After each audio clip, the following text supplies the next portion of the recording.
And please join me in the Pledge of Allegiance. I pledge allegiance to the flag of the United States of America and to the republic for which it stands, one nation, under God, indivisible, with liberty and justice for all. I salute the flag of the state of Mexico as the symbol of perfect friendship among united cultures. This is the most people I've ever had at a work session, so thank y'all. I can't think of a better thing to do with Saturday. And I do want to start by saying congratulations to Trustee Maynard and future Trustee McCoy on the election, and Judge Wiley. All three winners there. And we will start now this is a trustee work session, so we're not going to be asking for input from the outside unless there's something that we physically ask you about. We won't be taking comments.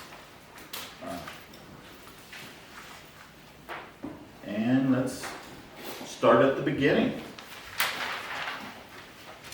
Title 7, Utilities, Public Ways, and Property, Chapter 1.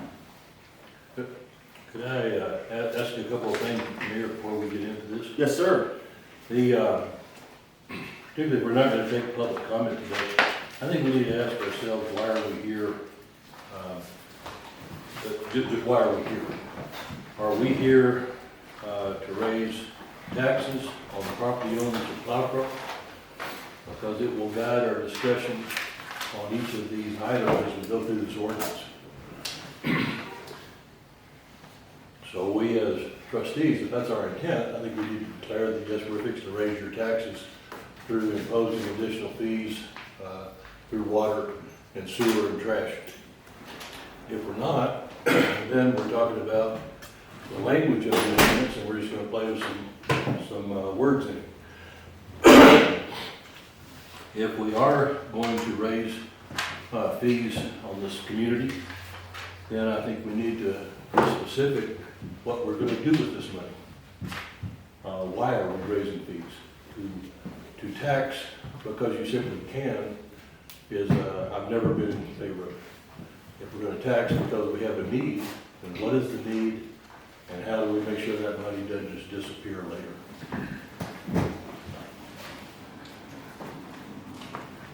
So to me, that's the first point of the discussion before we get into the ordinance. Are we fixing to raise taxes? Well, I did print out your list of questions, and every one of the trustees does have them. As far as the reason I asked for this to get addressed, had nothing to do with money or raising anything. It had to do with if we had there was a lot of different little problems with the ordinance. The one that really got my attention is if we had somebody that wasn't paying their bills, even when they're disconnected, we could not retire meters, and so their bills just kept snowballing on. So they are actually sitting on a place with no usage whatsoever, and it's just rolling up higher and higher and higher, and that does not feel right to me, to be charging people for zero services.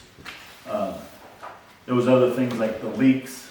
I could only use emergency hours basically to shut somebody off if they had a visible leak in their house. And when we're hauling water, we need to be able to shut somebody off if they have a leak and they're not doing anything about it. You know, if they're just wasting water.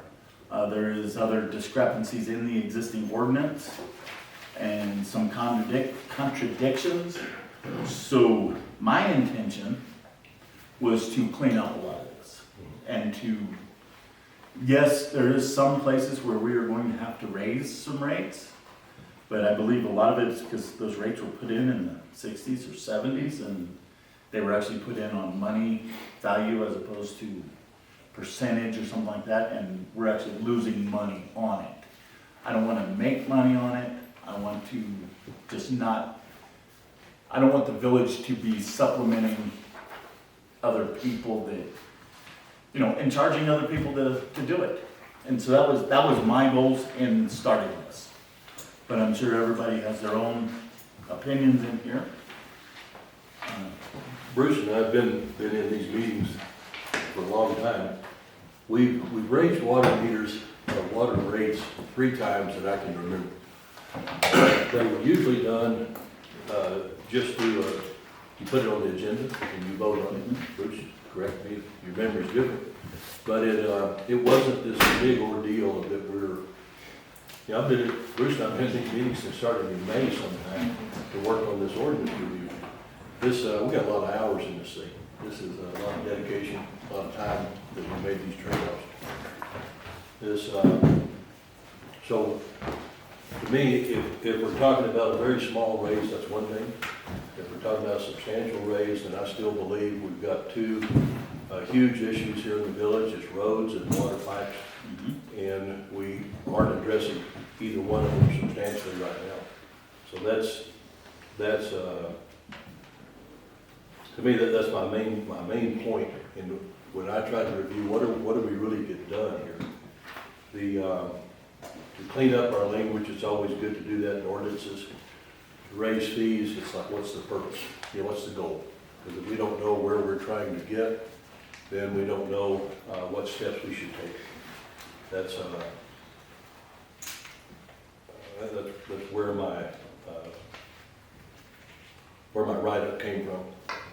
So so in your mind, we are going to raise fees. I think we have to on some things. Well, can I interject? I think, Yes, sir.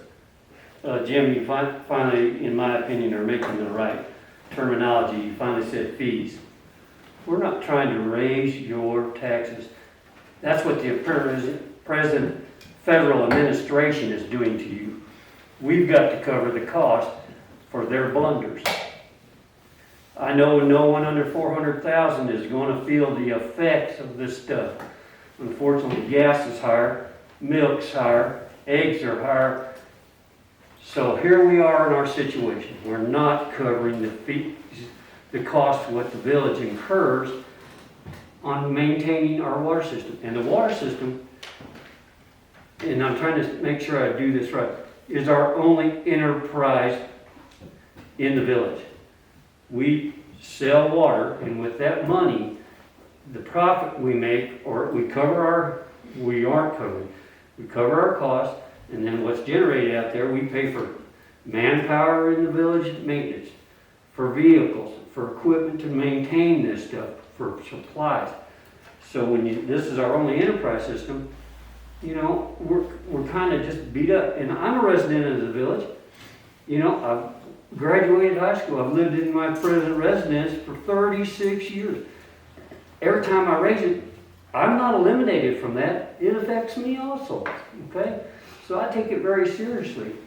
So I don't believe we're raising taxes. What we're doing is we're having to increase the fees for the production. And this kind of is a long deal. And I don't want to beat up Pure Water System too much, but I will. That's not a new water source, folks. That's a reused water source. We can't pump it out of the ground there. We've got none to clean up and put back in our system. We're in over $6 million, and how many water drops have we produced? That many. Okay? And now when we go to our state legislatures, or not our state or federal, and ask for funding on purchasing of a new well that seems like pie in the sky because it's way down at Mayhill, they tell us they don't have the money. But yet we're going to do personal infrastructure.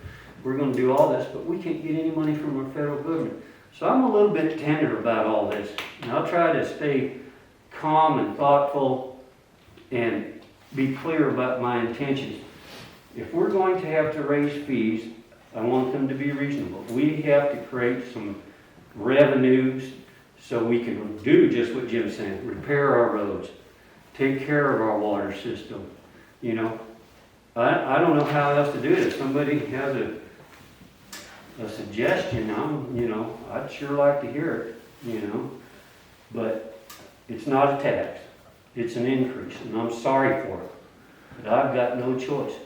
We can either do that or we continue to, not maintain our system, not make improvements, you know? We've got to worry about that as we go on. And I'm only sitting here for a short time, okay, because I didn't run again, all right? But I want to use a thoughtful process and be fair to the constituents of this village, okay? And the village is a good neighbor. The village provides a lot of services for out-of-town people that we just absorb. And if y'all don't like that, you're with me on a lot of times, but love your neighbor as yourself. The golden rule. Okay, I've been on my soapbox. So I do need to add something that you just brought up. Yesterday, I found out the property in Mayhill with all the water rights is under contract. So that one is off the table. Yeah, So if anybody knows of a really good water source that somebody's willing to sell, yeah. we would be And you have interested. to realize the Forest Service hamstrings us, okay? If we found a source on federal property, forget it, folks. Jesus is coming back for our captives, and I promise you that. George, do you have anything that, No, I need to go through the information more. My primary concern all along has always been we should bill by the gallon and not bill by the block. It's unfair to some, penalizes others. People who try to conserve can't really see any advantage in conserving. Right now we're blocked at 4,000 gallons per meter, and anyone who tries to conserve gets no gain out of that at all. I just think we should bill by the gallon. I believe the original blocking was for ease of billing and for the billing department. But now we have all our meters that record in gallons, so we might as well bill by the gallon. Just have to figure out a fair rate per gallon. And anyway, that was my idea. And we only have one well, and everybody has to participate in that one well. So if you're a resident, you're using your water for your household use. If you decide you want to have a business, now you're selling water. And that makes it an unfair distribution of individuals at the well. Businesses that don't sell water, like dry goods, they're like another entity tapped onto the system, like a 4,000 gallon block. Businesses that use water and sell water, like laundromats and restaurants, and if we had car washes, it would be the same type of thing. They're using more than their fair share that comes out of the well, and they're selling it for profit. So they should carry a heavier expense in building of the water. And that needs to be worked out in a fair and equitable rate, because the billing, excess billing that goes to businesses that use more water, they have to pass it on to their customers, because they're not just going to absorb it. So it's going to be passed on, which increases the cost of whatever they're selling, whether it's hamburgers or whatever. And so that needs to be apportioned out in a fair and equitable manner. And I can't do that until I've gone through all of the past billings, past consumptions, how much does it cost us to produce a gallon of water, and how much are we currently selling for. Some people will come out and be ahead in this, some will have to pay more. But that's my opinion on it. So that's it for me. that's a lot of very good points. Trustee Teeman? One of the major issues that I've been encountered with by mostly summer people is when we do put restrictions on, that there's no penalty for these restrictions. One of the comments I had when we went to level 3 was, and the letter was sent to all people, one of the comments said, oh, these are suggestions, we really don't have to follow them. We're just summer people, and we're only going to be here for a few months. So we need to look at how to put more teeth into our restrictions and what kind of fines that we need to possibly implement. if we're gonna have the restrictions, and most of the people do adhere to the restrictions fairly well, then we need to ensure that everybody does, not just the permanent people that are here. Unfortunately, you are correct. I know. There's a lot of people that they don't care if there's not a penalty. And a lot of that was my beliefs that people are basically good. George, when you say by the gallon, are you suggesting we eliminate the base fee? In other words, you get charged $45 and change. Yes, indeed. You don't want that at all? No. And I don't think, if the village is not delivering a service, the person shouldn't have to pay. If you have a telephone and you disconnect your telephone, you don't have to keep paying for the line and the pole that's out there and everything else. And the electric meter that's on the front of your house, you don't have to pay for it any longer once you've made a disconnect because they're not providing a service. If the village doesn't provide a service, you should not be billed for it, simple as that.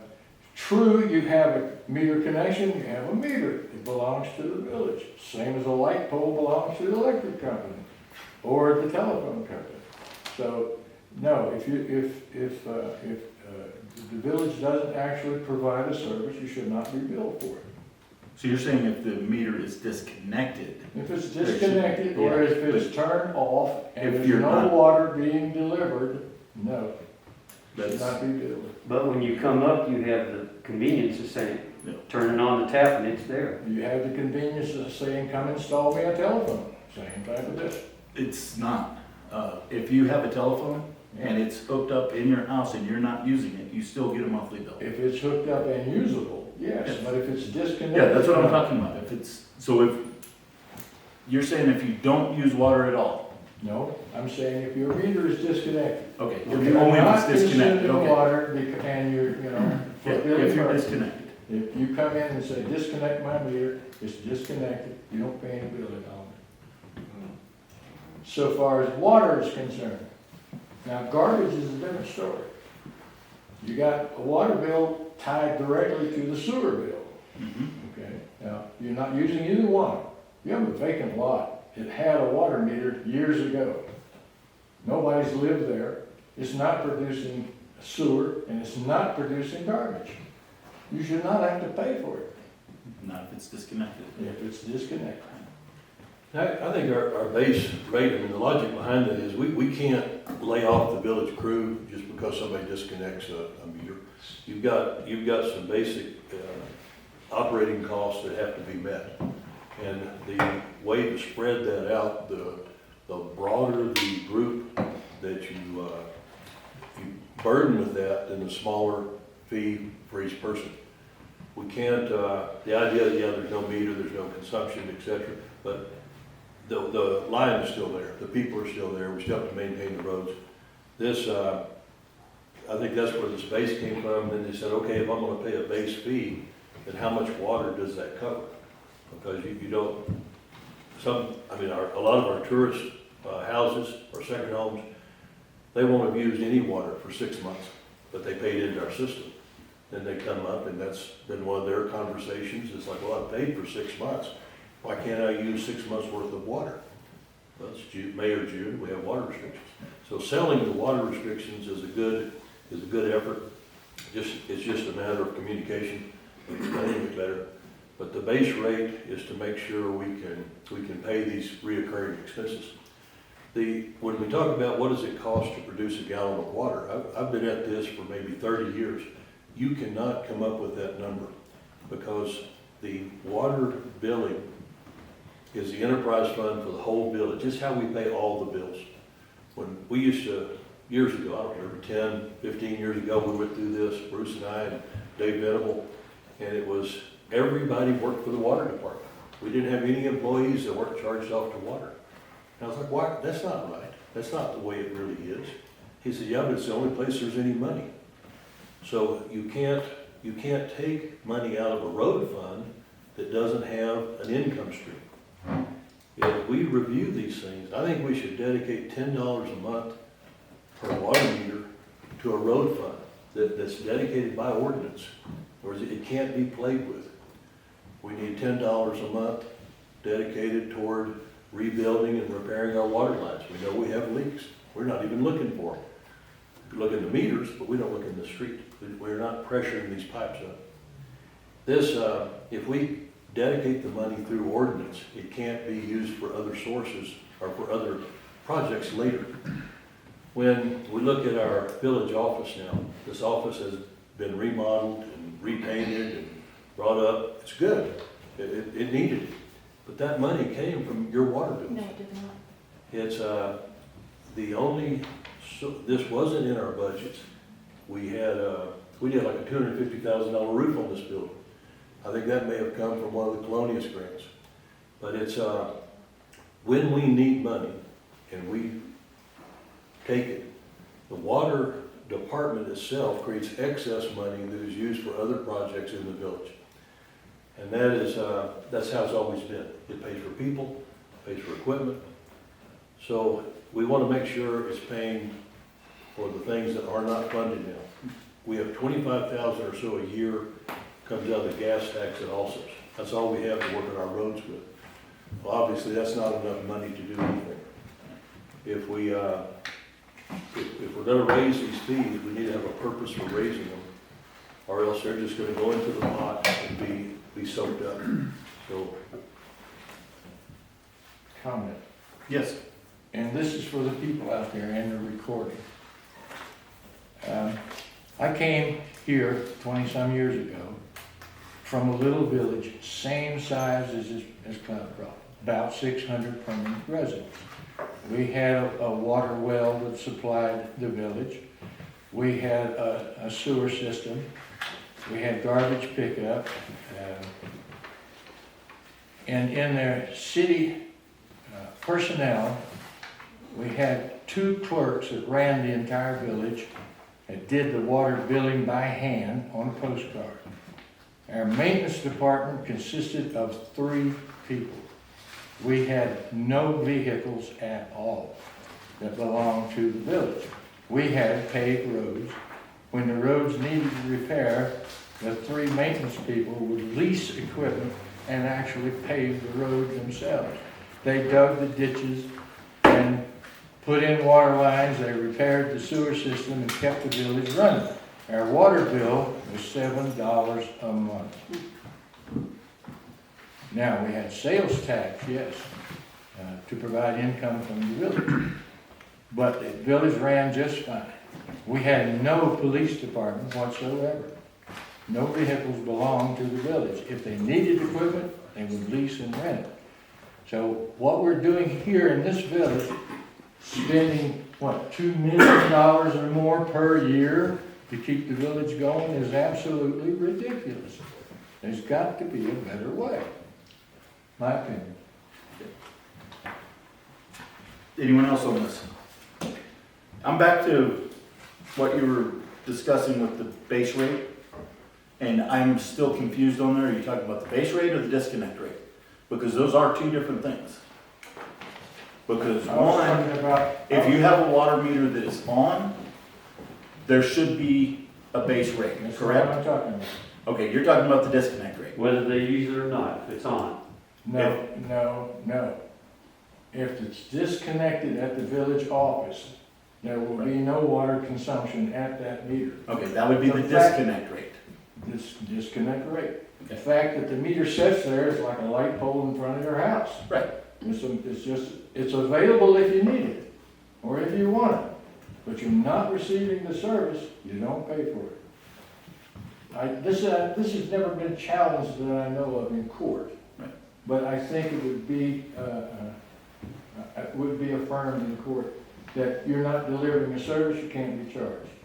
We'll just have to see. Yeah, I'm just trying to figure out exactly what rate you're talking about, because we are looking at 2 If you different. have multiple rates, I don't know what they are. The thing is what I'm saying is, If the you're meter's not- turned off. If your meter's not turned off, you're not receiving Right. water. Yes. Even though the meter in the line is there and the sewer line is there, you're not using either one of them, and you have ordered them disconnected. You should not be charged a fee. Okay. So that is There, we're talking about the disconnect rate. If you call it a disconnect. Because if the meter is left on, If it's a disconnect rate, it's not a rate at all. Well, if we implement that and 50% of the residents don't pay a base fee anymore, do you think we'll be able to maintain? Probably not. Okay, So we gotta go back to selling water again. okay. What's it cost per gallon? Okay, so then the burden is on me because I'm here and I use water, so now all of a sudden from a 1/12 of a cent per gallon, now I'm paying a dime a gallon. Maybe, don't know until we. That's the way calculate it out. appears, you know, I'm not sure about how I agree with what you're saying, George. I don't drive the road, Highway 24 to Weed and Pinon, but it's there if I want to use it. But yet, my state tax dollars still pay for it. Mhm. So, it's something I don't use, but I had to pay for it. You know, you're in the incorporated village limits, we have to maintain a water system. Now, if you don't want a meter tied to your property, you won't use any sewer, you're gonna have an outhouse and pay for that, and you're gonna bring water in jugs, I agree. But if you're gonna have a meter, whether you've got it turned on or not, and they're taking water through it, or flushing your toilet so we can drink it again, you know, you have to be part of the system. That's pretty basic to me, you know? well, the way I relate everything to the co-op, because that's where I've been the last 20 years. But the way the co-op works on their meters is you have a base rate, I believe it's $30 a month. That's before you get any power. Now, if you disconnect that meter, it costs you $40 to disconnect it. And then it costs you another $40 to reconnect it. Mhm. So if you're going to do it seasonally, you don't have a bill during the months that you're gone. That's right. You're not. But if you reconnect it within 12 months, you are back billed that minimum to reconnect it since it has been disconnected, up to 12 months. And that is because the co-op still has to maintain the lines. They are still, even if it is disconnected, if it's not retired out, if it is disconnected and a tree goes through it, the co-op still has to pay linemen to go out there and fix it. That's what that base rate's for. Okay, so same thing could apply to the water system. Yeah. If you disconnect your meter, you're not using it for a period of time, and you reconnect it in a period of time that we would set it, then yes, you could back bill. No water, no sewer, no electric, nothing's been used for a couple of years. We're Right. still paying every month a base rate for water for vacant property. Actually, you can have that meter retired and it You would, could, it's And it still on would the go side, away. it's still on the side of the house. It's not being used. all you have to, that's in there now. All you have to do is let us know. And I believe in the ordinances that we have, it costs $25 to retire it. And then you don't have a bill. I don't have a bill anyway for electric. No, I thought you were talking about water. Water and electric I was talking about, don't need any of that. Right. But the electric bill, we don't get one. We still have a meter on the side, we still have a power to the house, but we don't use electricity, we don't get billed. Right. But we do pay water, sewer, and garbage. Well, you could take that meter out. In other words, say, I don't even want the meter can there, wanted that. How much money would I get back? Well, you wouldn't get any, but Then then why would I- you would bear the cost of getting it removed. Why And would then I you want could to do it? replat that lot to your lot, and then you would have no bill except for the one you're paying. Yeah, it costs money to do that, you know. Again, my argument is we have to have a base fee to have the availability, and it, you know, your point, it is, to a point, somewhat unfair. Now, what I'm talking about, it's not really a base fee. What you're talking about is an assessment. If we wanted to do big city improvements on our roads and everything, if you have a road in front of your property that's resurfaced and re-curbed and re-guttered, the house property is assessed to pay for it. Don't have to work through a grant. It's one of the things that cities have the ability to do, and our attorney says, if we need money and we want to charge a fee, we can assess. If you need money, we can assess, we don't have to justify it other than we need the money.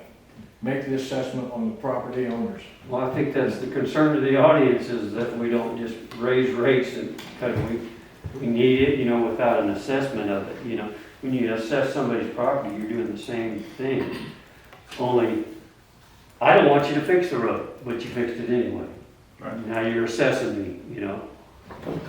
And I think too, like for a lot of property owners, they feel like they've already been assessed. That they've been paying their property taxes, they pay their gross receipts tax, they're paying their water bill, they're paying their trash bill, paying their sewer bill. And we have not addressed this for the last 40 years. We haven't taken care of our roads. We've acted like it's just gonna fix itself. We're playing catch up.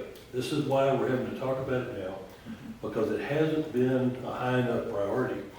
The allocation of the money and the pattern that we're gonna rebuild roads. There's no schedule. Like for each road should have a schedule. Like every so many years, this is what you're gonna do to this road, based on usage, volume, whether it's steep, cold, warm, whatever. There's a million. There's several different reasons why roads wear out in Cloudcroft. Not all are because of traffic. Some are just the freeze thaw cycle. What side of the hill is it on? But what we're dealing with mainly is that we have not addressed this issue for 40 years. The county co-op that we used to do our chip seals, that was a great deal, but there was no follow through because there was no steady stream of money.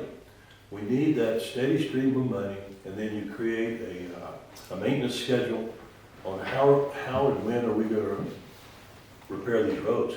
If we show the property owners that there's a plan to implement, the funding is there to fund it, and we understand the issue, that's a better sale than to simply say, we're going to raise your rates and we're going to do something. And what are we going to do? You know, no plan, no money is where we are today. It's like we're going to repair a street whenever we get a grant. Well, when is that going to happen? We don't know. How much is it going to be? You know, then we rush around because you've got a limited period of time, you've got to pick something. That's not management. That's reacting to a crisis. So to get ahead of these issues is what I think needs to be part of this discussion, is to, when we first asked Jubal, well, how much money do you need? Jubal said 3.2 million. Okay, well, we're not going to raise that kind of money in one ordinance. But we can raise enough money that there's a budget, and that budget then annually, you can start to say, this year we're doing this road, this year we're doing this one. And then you start to have means. If we go to the legislature, and we show them we've got a road maintenance plan where we've already put additional burdens on our people, we're funding it, we're doing the best a town of 600 people can do, then you start to have a little bit more sway with those guys, because we have already borne the burden that we can stand. That's a good way to go negotiate and get money more consistently out of your government.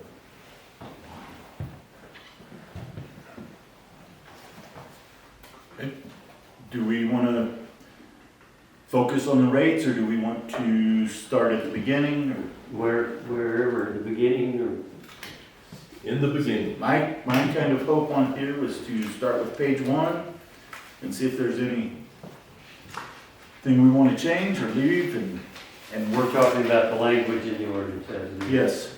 And when we get to the rates, then we can address them at that point. Well, having been in this meeting, I thought we'd kind of gone through that, so my interest would be hearing from Councilman Mitchell and Teeman if they have any input on those pages. Okay. Well, on page 1, there is no notes from the committee. Is there anything any of us need to discuss from page 1? That'd be 7-11 through 7-13. I have not gone through it completely, Okay. but I have one comment to make. Yes. It goes back to the village I came from. We had no ordinances whatsoever. We had a mayor and we had a council, but we had no ordinances. And everything ran just right. Now, we got 3 big books over here, and I think there's some more. There's village ordinances that govern how you live in this village, tell you how you can live and where you can live and what you can do. And I think we should get rid of most of it. But I don't have an alternate replacement right now. So, anyway, that's my opinion on it. So, I want to go through these titles, so let's go. I had one comment on 713, inspection of the premises. My note was just a question about the entry to our homes, because this says, you may inspect the premises of the building, condition of pipes, I don't know what a motor is, but probably a meter, so that's the type of, but water fixtures. So this would mean you would have to be inside the house. So are you really gonna go up and knock on the door and say, I'm gonna come in and check your toilet? I mean, is that what we want to happen? No. And, I think that is for the protection of the public health or safety. A leaky toilet obviously does not fall into that. I think that's for massive leaks. You know, when you see water rushing down from the doorsteps, it could give us permission to but say. wouldn't we just turn the meter off? I would think so. We don't need to go in the building. I think that would be a very, very absolute emergency only, and the fire department and the police department have that authority anyway for emergency situation, but I can't imagine ever using that. It's in one paragraph, but it gives up the right to deny you the entrance to my home. I think you can turn my meter off. I don't think you can come in my home. So we need to be careful. These sentences where it says, he shall be vigilant to protect and remedy all abuses, whether from waste or other improper use of water. That's like, that's authoritarian statements. Those don't belong in our ordinances. These are our private homes, our private business.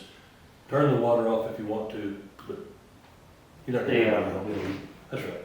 So that language, it needs to be modified severely. I'm Inspection trying to purposes. think of a situation of public health or safety, I would almost think a broken sewer line. and maybe, You turn the water off, you stop the sewer. There'll be some water going in. Or there's Not in the mountain community, not always. I've seen some Yeah. nasty stuff. yeah, you don't have a backflow valve, you may be a victim. I would think that would be a reason right there. Especially, you know, a sewer line bus coming up the hill and it starts blowing up into some of these lower houses. It would give us the right to Maybe that should read, an that emergency. the designee will make inspection from the exterior of the building. Exactly. Yeah, I'm fine with changing this one. I'm never going into somebody's house unless I'm That's what invited. we shouldn't leave the language in if we know in our common sense that this is something we don't want done to our homes or to our neighbors' homes. Right. Then it's, that's what, if we're gonna rewrite it, that's the stuff you look for. We don't need authoritarian statements in our ordinances, unless it's so important to the community that the property owners agree with us. And there can be instances, but this isn't one of them. Turn the water off, check what you get from outside, and then deal with it.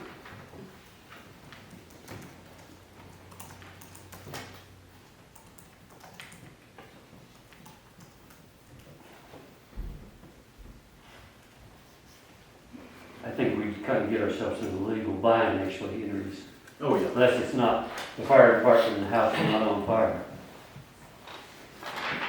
As we go on through 714, Back on 713. yes, sir. And I'm just trying to think of any reason that that would be in there. And right now I'm picturing a broken sewer line in your basement that you refuse to do anything about. And nobody knows it's there and you're just putting raw sewage out underneath the house. That could give us permission to inspect it. Not necessarily do anything about it because it's still your sewer line. But at least we can see what that awful smell is underneath the house. It's devaluing the entire neighborhood. Well, so Because does you can't turn off language the need to have in there that we would make every legitimate effort to contact property owner, and then upon, if there's no reply, you know, we just can't let sewage run underneath that No, house. you can't let But where's the sewage coming from if you turn off the water? typically it's from your neighbors above. Yeah, Well, I've seen it. from multiple connections of a common line that runs through private property. Well, it might be the main, and the main is blocked up on the village's responsibility. And if you don't have a backflow on your line going to, so people above you are using it, it's blocked up below you, pretty soon it backs up, travels up your line, if you've got a clean out or a broken pipe, then it starts filling your basement. Yeah. And I have sat on this council where we've had to make repairs on Swallow and a couple. There is places where sewer lines are going underneath their neighbor's house. That's before correct. they hit the main. Yes, yes. Don't we have a state health law concerning? Oh, yeah, we do. sewer? Okay. We do. Well, Uniform plumbing code. But if you don't know it's there, how do you enact it? so all you got as your evidence is a smell. You don't know if it's a sewer leak or a dead. Or if it's leaking out of the crawl space hatch. Yeah. Now, as you said, Bruce, I had some rent houses before I came here, and somebody threw a garbage sack in the sewer system, and it got flushed into the main, got to a junction and plugged the junction, and the house was in the lower portion of town, and it backed up, and I ended up with 4 inches of sewer in my rent house, which was at a higher elevation. It didn't have a backflow valve like you're talking about installed in the system. There wasn't any need for it, but it can happen. Yeah. It can back So, up. you know, I understand Jim's concern with, we want to be very cautious of that, just, I think we should have a reasonable effort to contact and Yes. obtain permission before any entry. You make an ordinance that says reasonable, you got problems. yeah, it's like It shall. has to be cut in black, otherwise it's lawyers in court and arguing. Whatever decision you make on this has to be absolute, black and white, no way to argue around it. And you can't use word like reasonable. Well, maybe we should, so we can move, I've made a note here, maybe we should all ponder that 713, and, you know, I just wrote down designate, may inspect from the exterior of the premises. You know, and then maybe after that, it needs to say,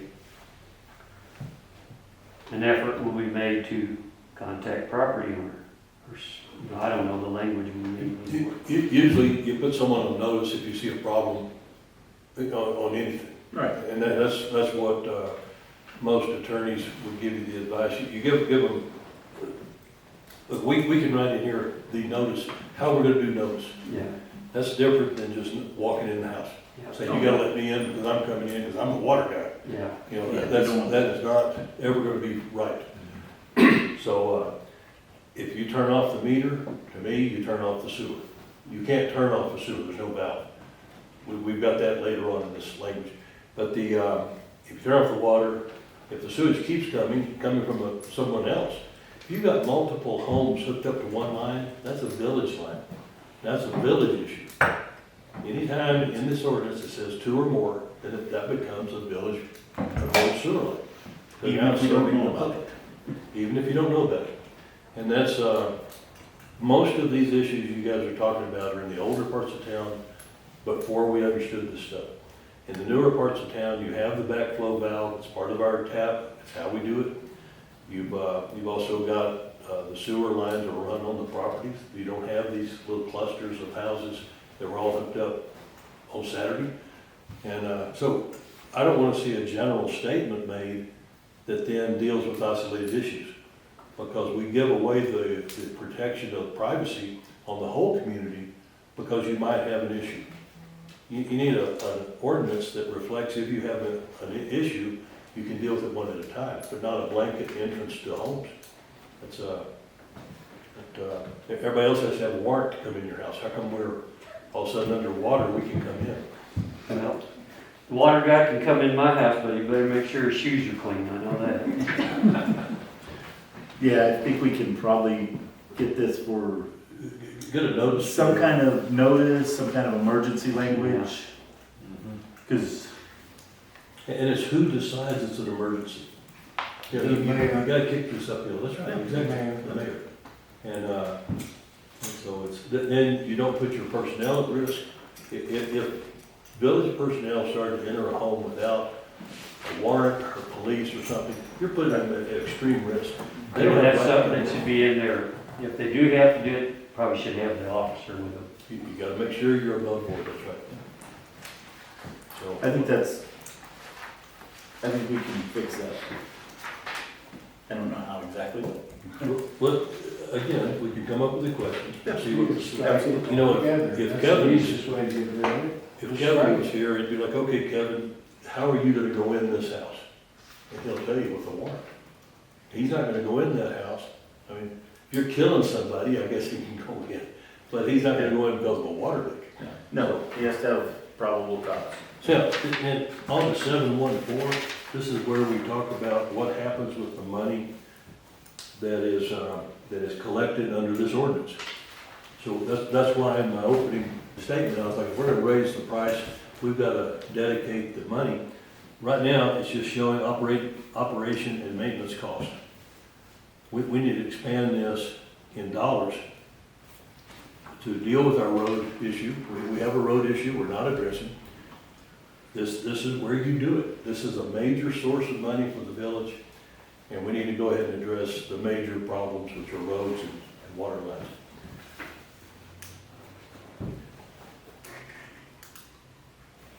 I think that would be a good way. I don't like putting in hard numbers because 20 years down the road, a dollar's not worth what a dollar is right now. Well, And we get ourselves in the Well, same, maybe a percentage. yeah, like 10% of the base rate goes to roads. 10% of the base rate goes to, dedicated to the upkeep of Well, water and sewer lines. if, you know, we did some math on this in our group that we met in, and it was $25 raised through the current water meters would generate $330,000, and I'm using round numbers. So that 330,000, if $10 per meter gave you about 120 or something. My math may be off, but it was if we had 120 toward new pipes, 120 toward new roads or road repair, that's not going to cure the village problems, but it's a substantial budget that you can either use to service debt or you can use back on this maintenance plan where you say, well, with 100,000, we can do much more than we can with 25. Right now, we've got 25. So it's like a start. And then to me, if we worry about a future administration having to deal with it, they can do just like we're doing. They come in and rewrite their ordinance. If they say, look, we're hamstrung here, but they've got to come back before the people in open meeting. If we make it too loose, this money goes into it's collected by the village and then not done with we're not going to try to do the job we say we're doing. I agree, it doesn't need to get absorbed in the general fund, it needs to be It needs designated. to be highlighted out too.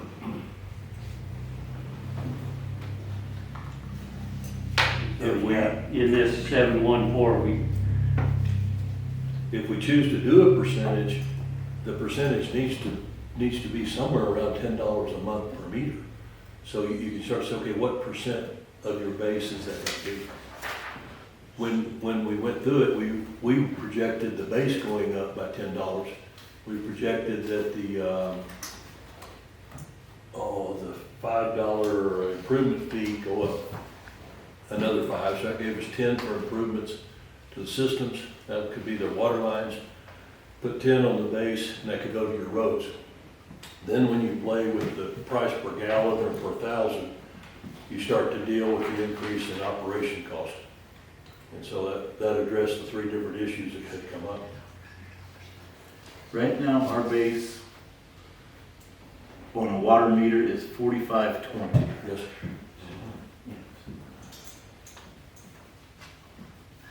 So 10% would be 452. If we did 20%, you're real close to $10. Just under. But if Why we, not change the system improvement fee from $5 to $10? So that was one of our suggestions. And take the $5 for a system and $5 for roads or, That's only going to generate about 50-something thousand a year each. correct? So again, it's not enough. Correct. That's where we kept coming back to $10. But in more than $10, then you start to make it too big an increase at one time. Too big burden at one time. Yeah, and less than $10, and you say, okay, now we changed it, but we didn't fix the problem. So why would we want to make a change if it doesn't, if we can't show a year from now that we did something? So right now, the average, the low end of the scale is $90 water billing a month to a property owner. So you're saying, let's go to $100 a month. That's water, sewer, and A residential bill. 88.92, yeah, with no consumption. with zero consumption. That's 45.20 for water, 20.43 for sewer, which we haven't addressed sewer rates yet, 14.29 for garbage, 5 for system improvement, and then our tax. So adding $10 to that, now I'm up to $100 a month. 98.92 plus the change. Correct. $100. There'll only be more than that because you're gonna have taxes. That's what I said. What's So $100? $100. Yeah, $100, yeah. And the price, we can get hung up on the price per month. And that's a concern, it's an issue, that for real families, they gotta pay real bills. The thing is, what goods and services are we giving them for the money? That's what normally, in these discussions, I am against any increase, whether it's a fee or a tax, it comes out of your pocket, I think it's the same to you, to the public. The thing is, what are we gonna give them for the money? That's where we have a disconnect between government and most people. It's okay, we see that all this money, the taxes and fees, everything keeps going up, but where's my goods and where's my services?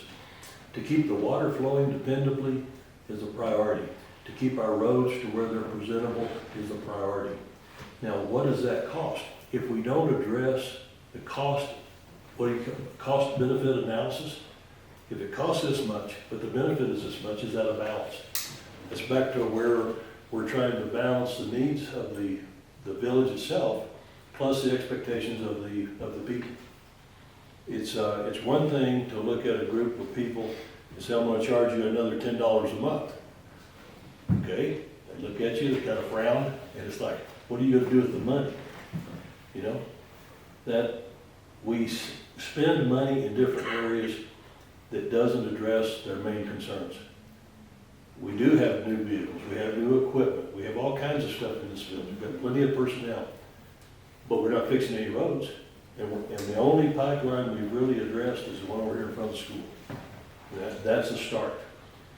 When we look at it, what did it cost us? 20,000 was tossed out the other day? I think that's what it was. Okay, so now you start saying, how many of those lines do we need to address? If we can get one done a year, we start to make a difference. But where does the money go? I gotta get rid of some water. It has been right at an hour since we started. Would y'all like to take a 5-minute break or so? You bet. Okay, 5-minute recess. let's take a recess here. Close. That's there, I about fell back across. All right, increase the tension on it. Yeah, well, I think we are going to start back up. I'm a man. As soon as Bruce gets his chair organized. I got it. Sure, you guys loosened that up, want me to fall over backwards. We are still on 71-4, disposition and use of funds. So actually, we don't need to discuss raising anything on this one, but we do need to talk about the distribution on this one.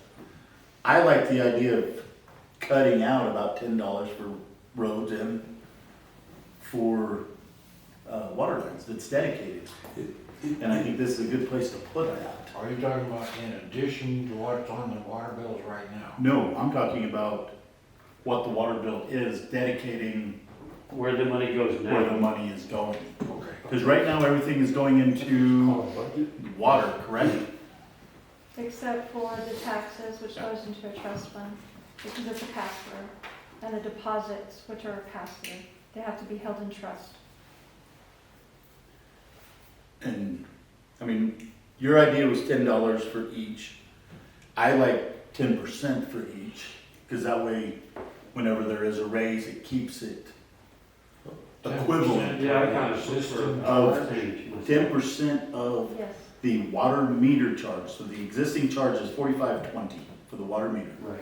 If we take 10% of that $45.20, and that is dedicated just to roads, can't use it for anything else. And we take another 10% of that $45.20, and we dedicate that just to water lines. That's only $10, split into, it's dedicated. Now, the rest of it still is going, Now, see, we've got our system improvement fee, which is $5 right now. and it doesn't touch that. That's Stays different. in water. Yeah, that is wherever we want to put it. I'm just talking about, Distribution of funds, yeah, the dedication of, To make a line item in the budget. yes. That, for roads, that would generate 59,400 right now. A year? A year, Okay. And and the same for water line. yeah. Okay. Now, So you're taking my bill of $89, leaving it alone and saying, I wanna take 10% of that, or wherever, and funnel that strictly to roads, is what you're saying? Actually, what I'm saying is the 45.20, Your base water. 10% of that Base water. that's going straight to roads. Yeah. So we hadn't even talked about sewer or trash. But if we go down, further down the road, and we decide we wanna charge per gallon, we don't know what that 45.20 is going to be. Well, I think we would have to assume we're gonna keep a base rate. I think we'd still have to have a base rate. Okay. And I think you're gonna have to keep a base rate because you've got fixed expenses. Now, one thing about taking 10% off the existing base, that money's already being spent somewhere. Right. Now. So we're not what gathering isn't- any money, right? What isn't gonna get paid?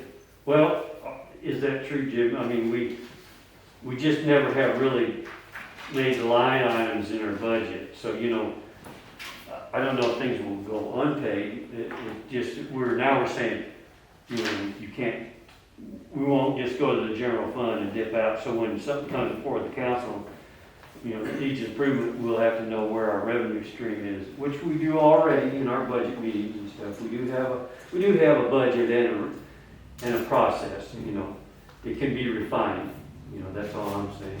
But if you look forward to 7-1A-2, water rates, that's where we can adjust our rates. So I don't think we adjust our rates on this part.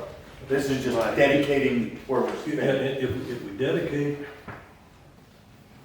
money to roads and to the water line repair and improvement, we're getting what the mechanism then to move forward. What that base rate is, then we'll deal with it in a minute. Is everybody, So And- the and- system improvement fee strictly for water system improvements, Yes. yes, I is believe that correct? that is That's correct, right? correct. Okay. That was my until you understanding. designate otherwise. So if we, okay, where are we at? 1-3. If we put the water rates, if we do 10%, is that good with everybody on the base rate? Sounds good. Okay? At this point, it does. You went back to The base rate 130 to or road you repair and were on maintenance. Say that again? Did you go back to 1.3 or are you still on 1.4? 1.4. We are on, You misspoke, 1.4. oh, did I say 1-3? I'm sorry. Yeah, that 1-3 is 1-4 is the distribution of the funds. And there is a comment in here to add loans along with the bonds. I think that's kind of a no-brainer, right? Yeah. On everybody's one. Okay. Right. Now, let's see. Water Yeah, rates. just to expand A. So we're gonna dedicate 10% of the base rate to road repair and maintenance, Yes, and then are you gonna dedicate 10% of the base rate? to water line repair and maintenance. Yeah. So that we'll have the system improvement and 10%. Yeah. Okay. We're not taking away from the And system. 20%. You said 10 to roads and Yeah. 10 to water. Yes. So we're at 20%, Right. okay. But what I was saying is, when we talk about 10% to the water, that we also have a maintenance fee. So the water will go up faster than the roads at this point. But it gives us a starting place for Yes, let's get a it started. road, a dedicated road fund. When we say water system, we're not talking about sewer lines, just water, Just water. distribution. Yeah, we could say water distribution lines. I mean, if we get down into massaging the exact sentence, that'll be another review. This is kind of the, Do we want to take 10% of the sewer as well? we have sewer Dedicate rates, I mean, How much money are we spending on sewer repair versus line repair? Not as much as line repair, I'm pretty sure, so. it? We have what is, and I am not a construction guy, so everything I'm speaking is all learned from discussions with Jubal and Jim and other people around here. We have a lot of what's called Orangeburg in this town, which is a sewer pipe that was made out of tar paper. No, that's Bermico. Is that what it was? Orangeburg is a clay fired pipe. Okay. But we do have say that word again. We have Bermico, Bermico. that's corporation name. Okay, well, it's supposed to last approximately 10 years. It was put in the 40s and 50s, and it's still in operation. So we are replacing that as that comes up. You know, when they are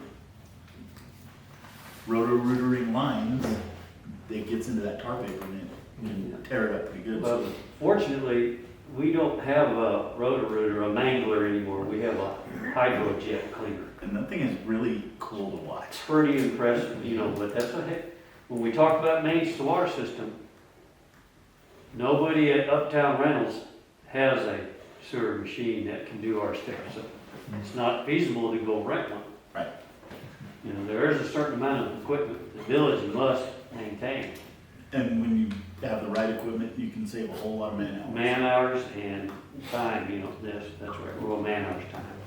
But anyway, so yeah, we're not talking about sewer, but you were just saying, should we dedicate a percentage to it? Should it be more like 5%? Well, even if we go the same percentage, the sewer rate is half the amount, the minimum is half the amount. So that'd be a $2 throw into $2 and $2.40. 5% for sewer might be a better distribution. That would drop it down to $1. So, we're not adding anything. Yeah. This is Yeah, we're just just redirecting where it's gonna go. It's proportionate, how much goes to sewer Okay. and actual cost, and how much is actual cost in line repair. And I'm sure, water line repair, many times more than. Oh, I Oh, absolutely. So a $2 for sewer, or 2% for sewer, would be more than that. Well, I prefer round numbers. It's easier to keep up with it, you know. You want to hit sewer with 5% for each? I would say 5, not 10. Okay. Is that,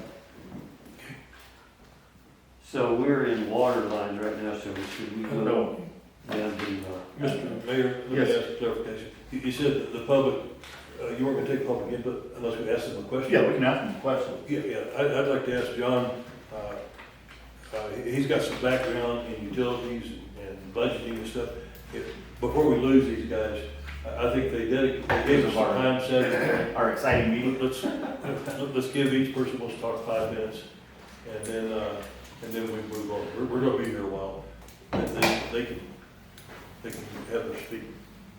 John, I'd like to hear what you have to say. Thanks, Jim. I worked at the missile range for the Army, and of course, we had to put in the funds to do the things we needed to do. Real quickly, we had to keep our customer base, because if we did not keep a certain customer base, we started losing people. Well, you all know about that. So in order to keep our customer base, we had to have good equipment, high-tech equipment that the customers were interested in. They weren't as, couldn't care less if we had a 30-year-old oscilloscope. That's not going to bring a customer in. You got to have the good stuff. So we put in, you need to have people that are dedicated to going out for all sources of money. And we were able to get millions of dollars for buying new equipment. And you also need to tap people that control those programs. You need to make those friendships. And here in the state, I think you need to lobby these state legislators, because if the laws and ordinances are not beneficial to these little towns like we've got here, we raise the tax at the gas station, and if the state keeps most of the money, it didn't really help us. Right. So we need to get some of those laws changed so that we can get the funds that we need to do some of these things. I live in the Woodlands, and of course a lot of the folks were pretty unhappy when we were promised the chip seal on Shells and Julie's Lane. It was all surveyed, that was paid for, and then the funds got diverted to go to the asphalt, down on Woodlands and there at Balsam. And it's nice, we certainly needed it, that's not the objection.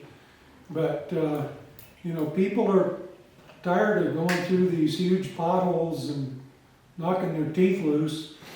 We've got to have a plan, and if you don't have plans, you're never going to get anywhere. The spur of the moment thing just doesn't cut it. So you need to research different avenues of revenue, and you got to stay on it. And you can, with time, you can get people who have learned what are the right ways to submit and do the write-ups. And we learned that the hard way. The first several years, we didn't get much money because we finally got some advice. You got to use the key words that the approving authorities like. And you get all that in there, and then the money starts to come. So my suggestion is you go after some of these different approaches. Got to get the money. Yeah, I would agree with you 100%.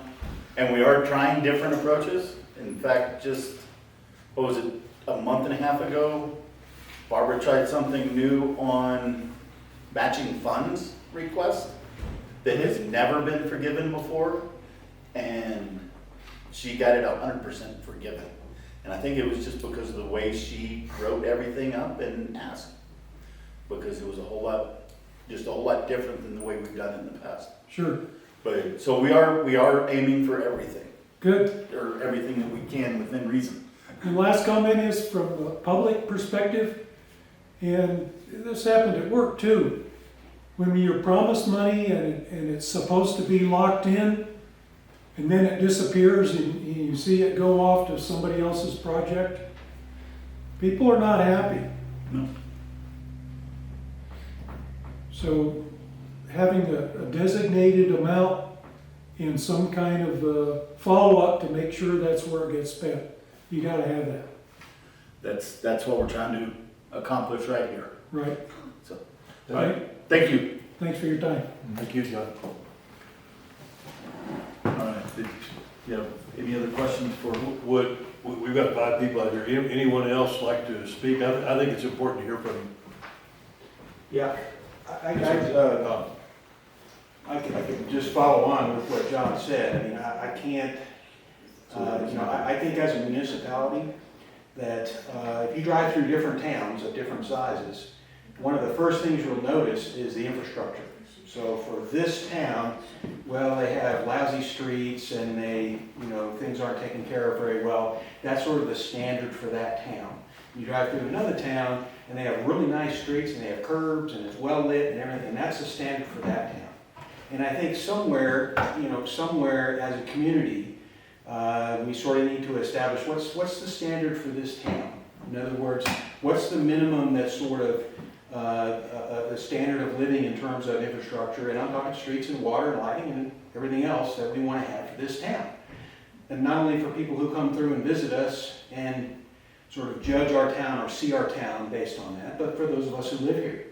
We drive up and down these streets every day, and this is a huge thing. So the reason that I think that level is important to understand as a community and as a governing body, is that when you make decisions about how to spend money, it's relative to that standard, right?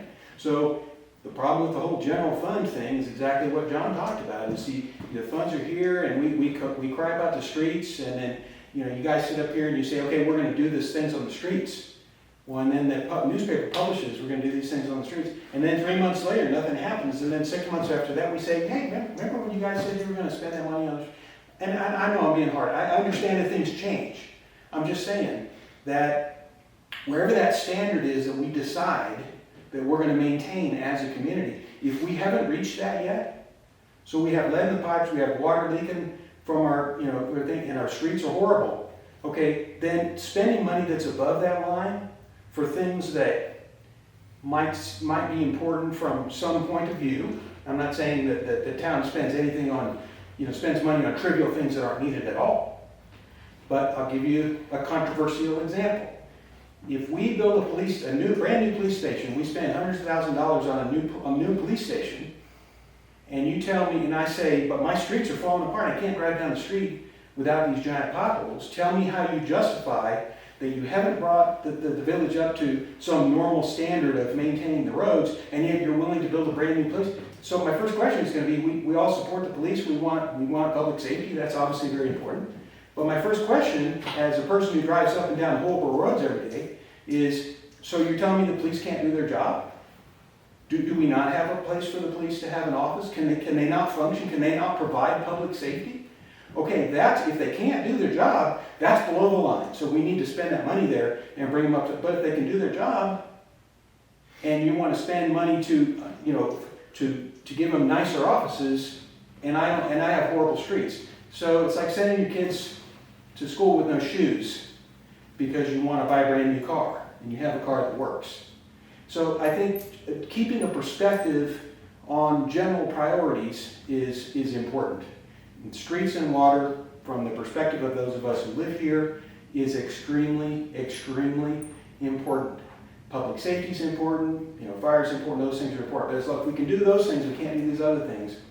We need to keep relative priorities. If the way we need to do that is to dedicate funds towards those things, that makes us feel a lot better. If you say, Tom, I know the street you drive up and down every day is horrible, I understand that, but we have dedicated funds that are going towards streets.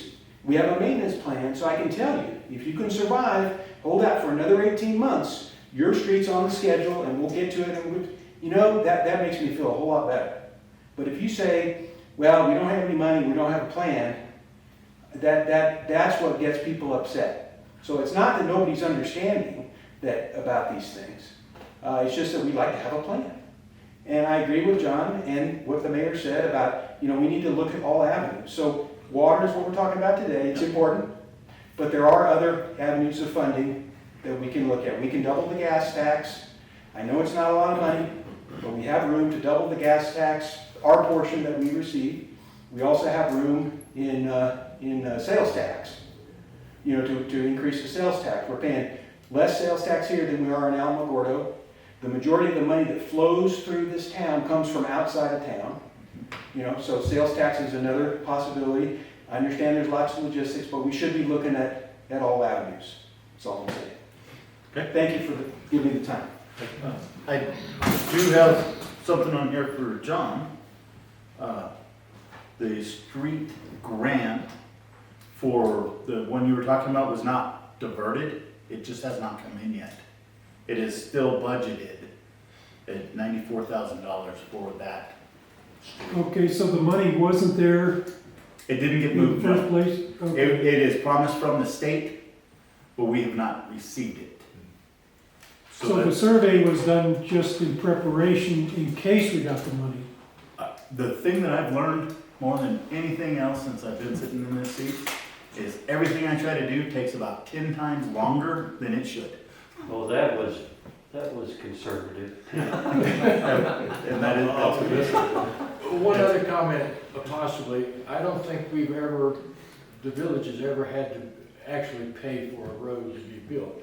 I think it's always been done with a grant. We don't have the money to actually build a road. Am I wrong in this? Well, we just built half of that one right there on Swallow. Did it all come out of the No. village funds? About $94,000 of it did. Yep, but the rest of it was a grant. Right. Okay, so that's it. If we don't get grants, you don't get the road built. All you do is get it patched.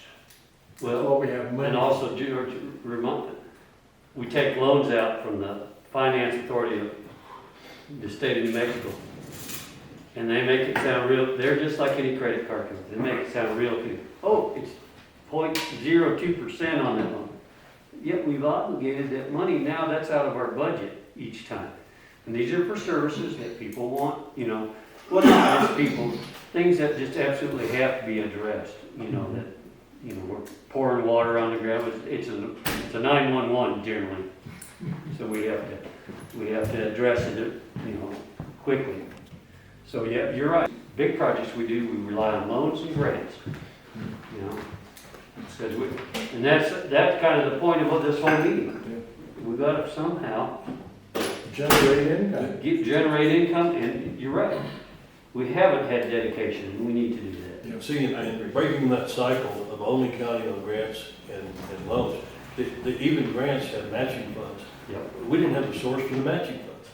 I mean, this was like, we couldn't win Yep. because there was no structure in there to provide what you can just read the future. You're gonna need this money, even if it's a grant, because you're gonna have different, formulas based on the different ways the state allocates the money. If it's a matching grant and we have no money to match, then we can't take the grant. If it's a matching grant and we say, okay, we've saved $59,000, well, that won't fix the world, but it's a start. Yeah. And then you will learn what is the magic number, so that when we come to our town, people can drive around and say, this town is being well-run, it's well-funded some way or another. You know, they don't care how we did a good job, they just want us to do a good job. Our job is to figure out how do we get it done. And that's hard, easy to say, hard to do. Absolutely. Anyway, Anyone else? Oh, sorry. We need to remember that our property taxes are low, but yet we have to be at 75% of our taxable base before the state will hear us for a grant. And we're not.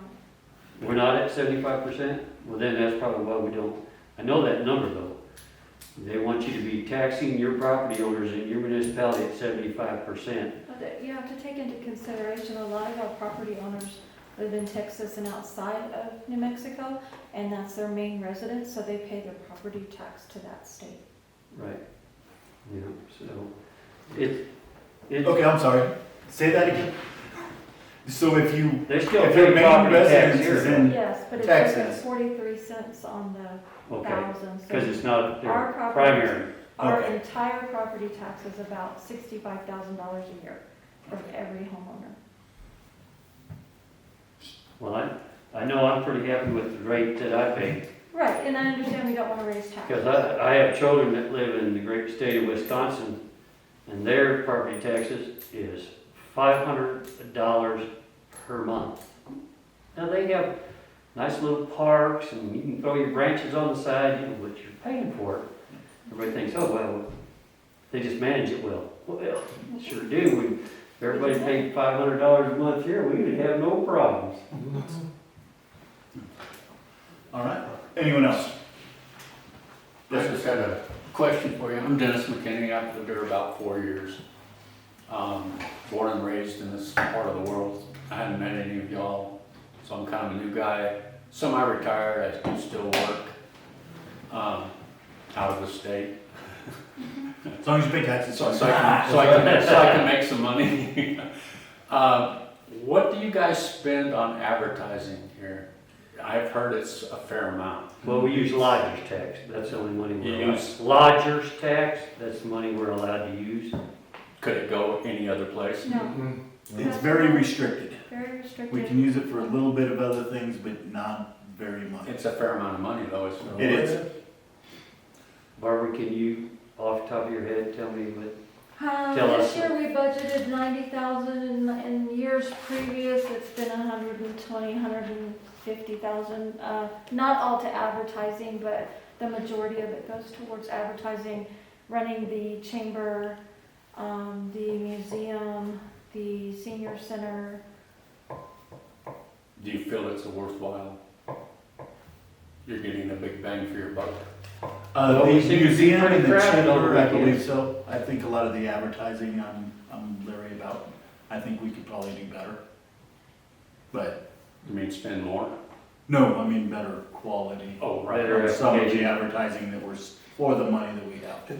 But I'm not an advertiser, Well, so. I was just curious where that money went, and a fair amount went there. But I've it's, seen it. it's dedicated. Yeah, it's dedicated. So we can't do it with, whatever we want with it. We can't fix roads with lodger's tax. No, I would just, like I said, I just sort of feel like, you got 700 people here, and then up to, what, 2,000, 2,500 in the Mhm. peak seasons? You know, and that money just leaves pretty much. It does? You know, that's a big issue. We have a lot of outside people that live here, or build here, or buy here. And like she said, they're paying part of that property tax goes to their state, you know. We're kind of, it's getting sucked out other directions. Only having a source of income basically from water, and the fact that we don't have a lot of water is not good. I think the only other source of income you guys are ever gonna come up with is your grants. And if we're a poor state, and the state is actually cycling downwards, people are leaving and not coming in. I don't know what the outlook would be in long term. My brother-in-law works for the city of Roswell. Mhm. He works for the police department. He does all the computer upgrades and whatnot, and he does all the grants for that city. And I know he's been doing that for about 40 years, and I don't know that he, once he retires, would ever come up here to help, but I could probably pick his brain for some of that stuff, or give her some contacts to talk with her. But I know he does an awful lot, and they wouldn't survive without him. Because it's a poor town. Roswell's Oh, yeah. not a lot going on either. Are you old enough to remember when Walker Air Base closed in Roswell? Yeah, I went to the military school there, so, and then my wife's father. You're a was- Navy graduate? Yeah. Actually went to my 50th high school reunion, which is scary, 50 years, but yeah, I remember Walker Air Force Base, but if you even go there now, It's a nice parking lot. and a lot of it ought to be condemned. They have people living there. And I don't know about around here, housing here, do you have a lot of condemned places that people still live because there's nowhere else to go, or? We don't really have that problem around here. We have very little compared to almost anywhere else in the country. Now, how does Rio Doso deal with their infrastructure issues? Because I know it's antiquated, it can't grow any further, it's just bad. Landlocked like we are. Landlocked like we are by the Forest Service. But how do they deal with it? Is it just because it's a bigger town? Well, and they do have much more private land around. They also have a much larger GRT base. They have, Lowe's and Walmarts that generate a much higher level of Sure. gross receipts tax that come back to them. And we really can't, No, no. And they actually have 2 towns in there that use one sewer system. Right. So that really helped. I think their water they share as well between Ruidoso and Ruidoso Downs. But there are 2 separate towns, so they get 2 separate grants every time they ask for money, which is a pretty smart idea looking at it. I guess. But Anyway, it's I a lot just more wanted to paperwork. ask a few questions and Yeah. tell you who I am, but Well, I do appreciate it. Well, I'm semi-retired too. I work for the federal government.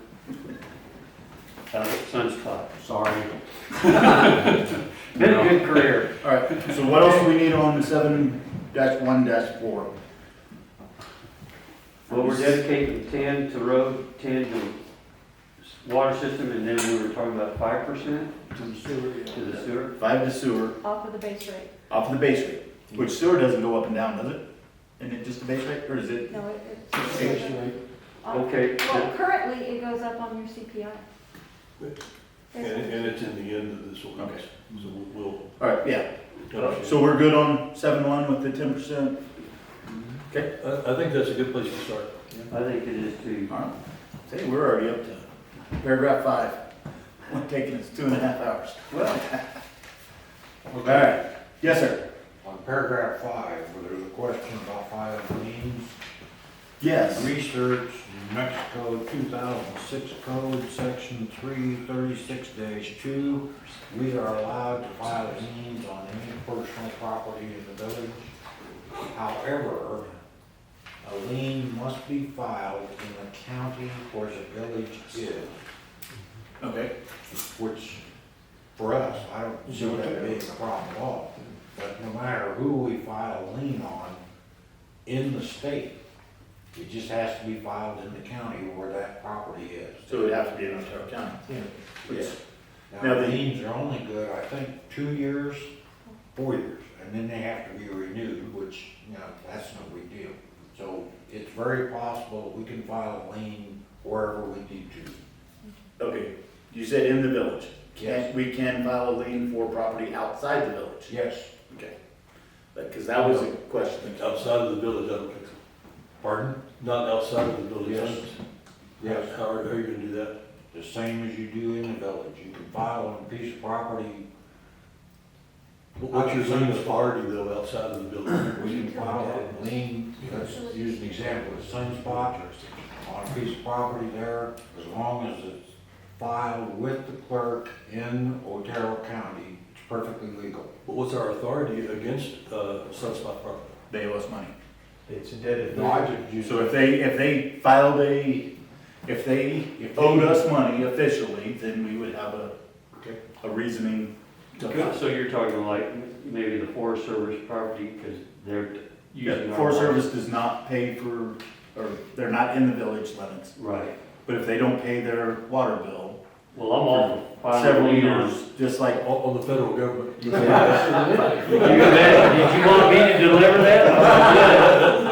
That's gonna work out real well anyway. I love that, I'm glad you found that. good find, John. Yeah. Thank you for doing You that. said it was Well, it's fine. 3-36-2? 3-36-2? Yes. 2006.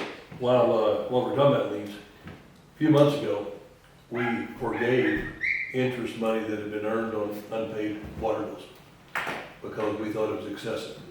So, We didn't forgive it, we changed the system. Well, our auditor. we gave up the money. We gave it back. We didn't. Not all of it.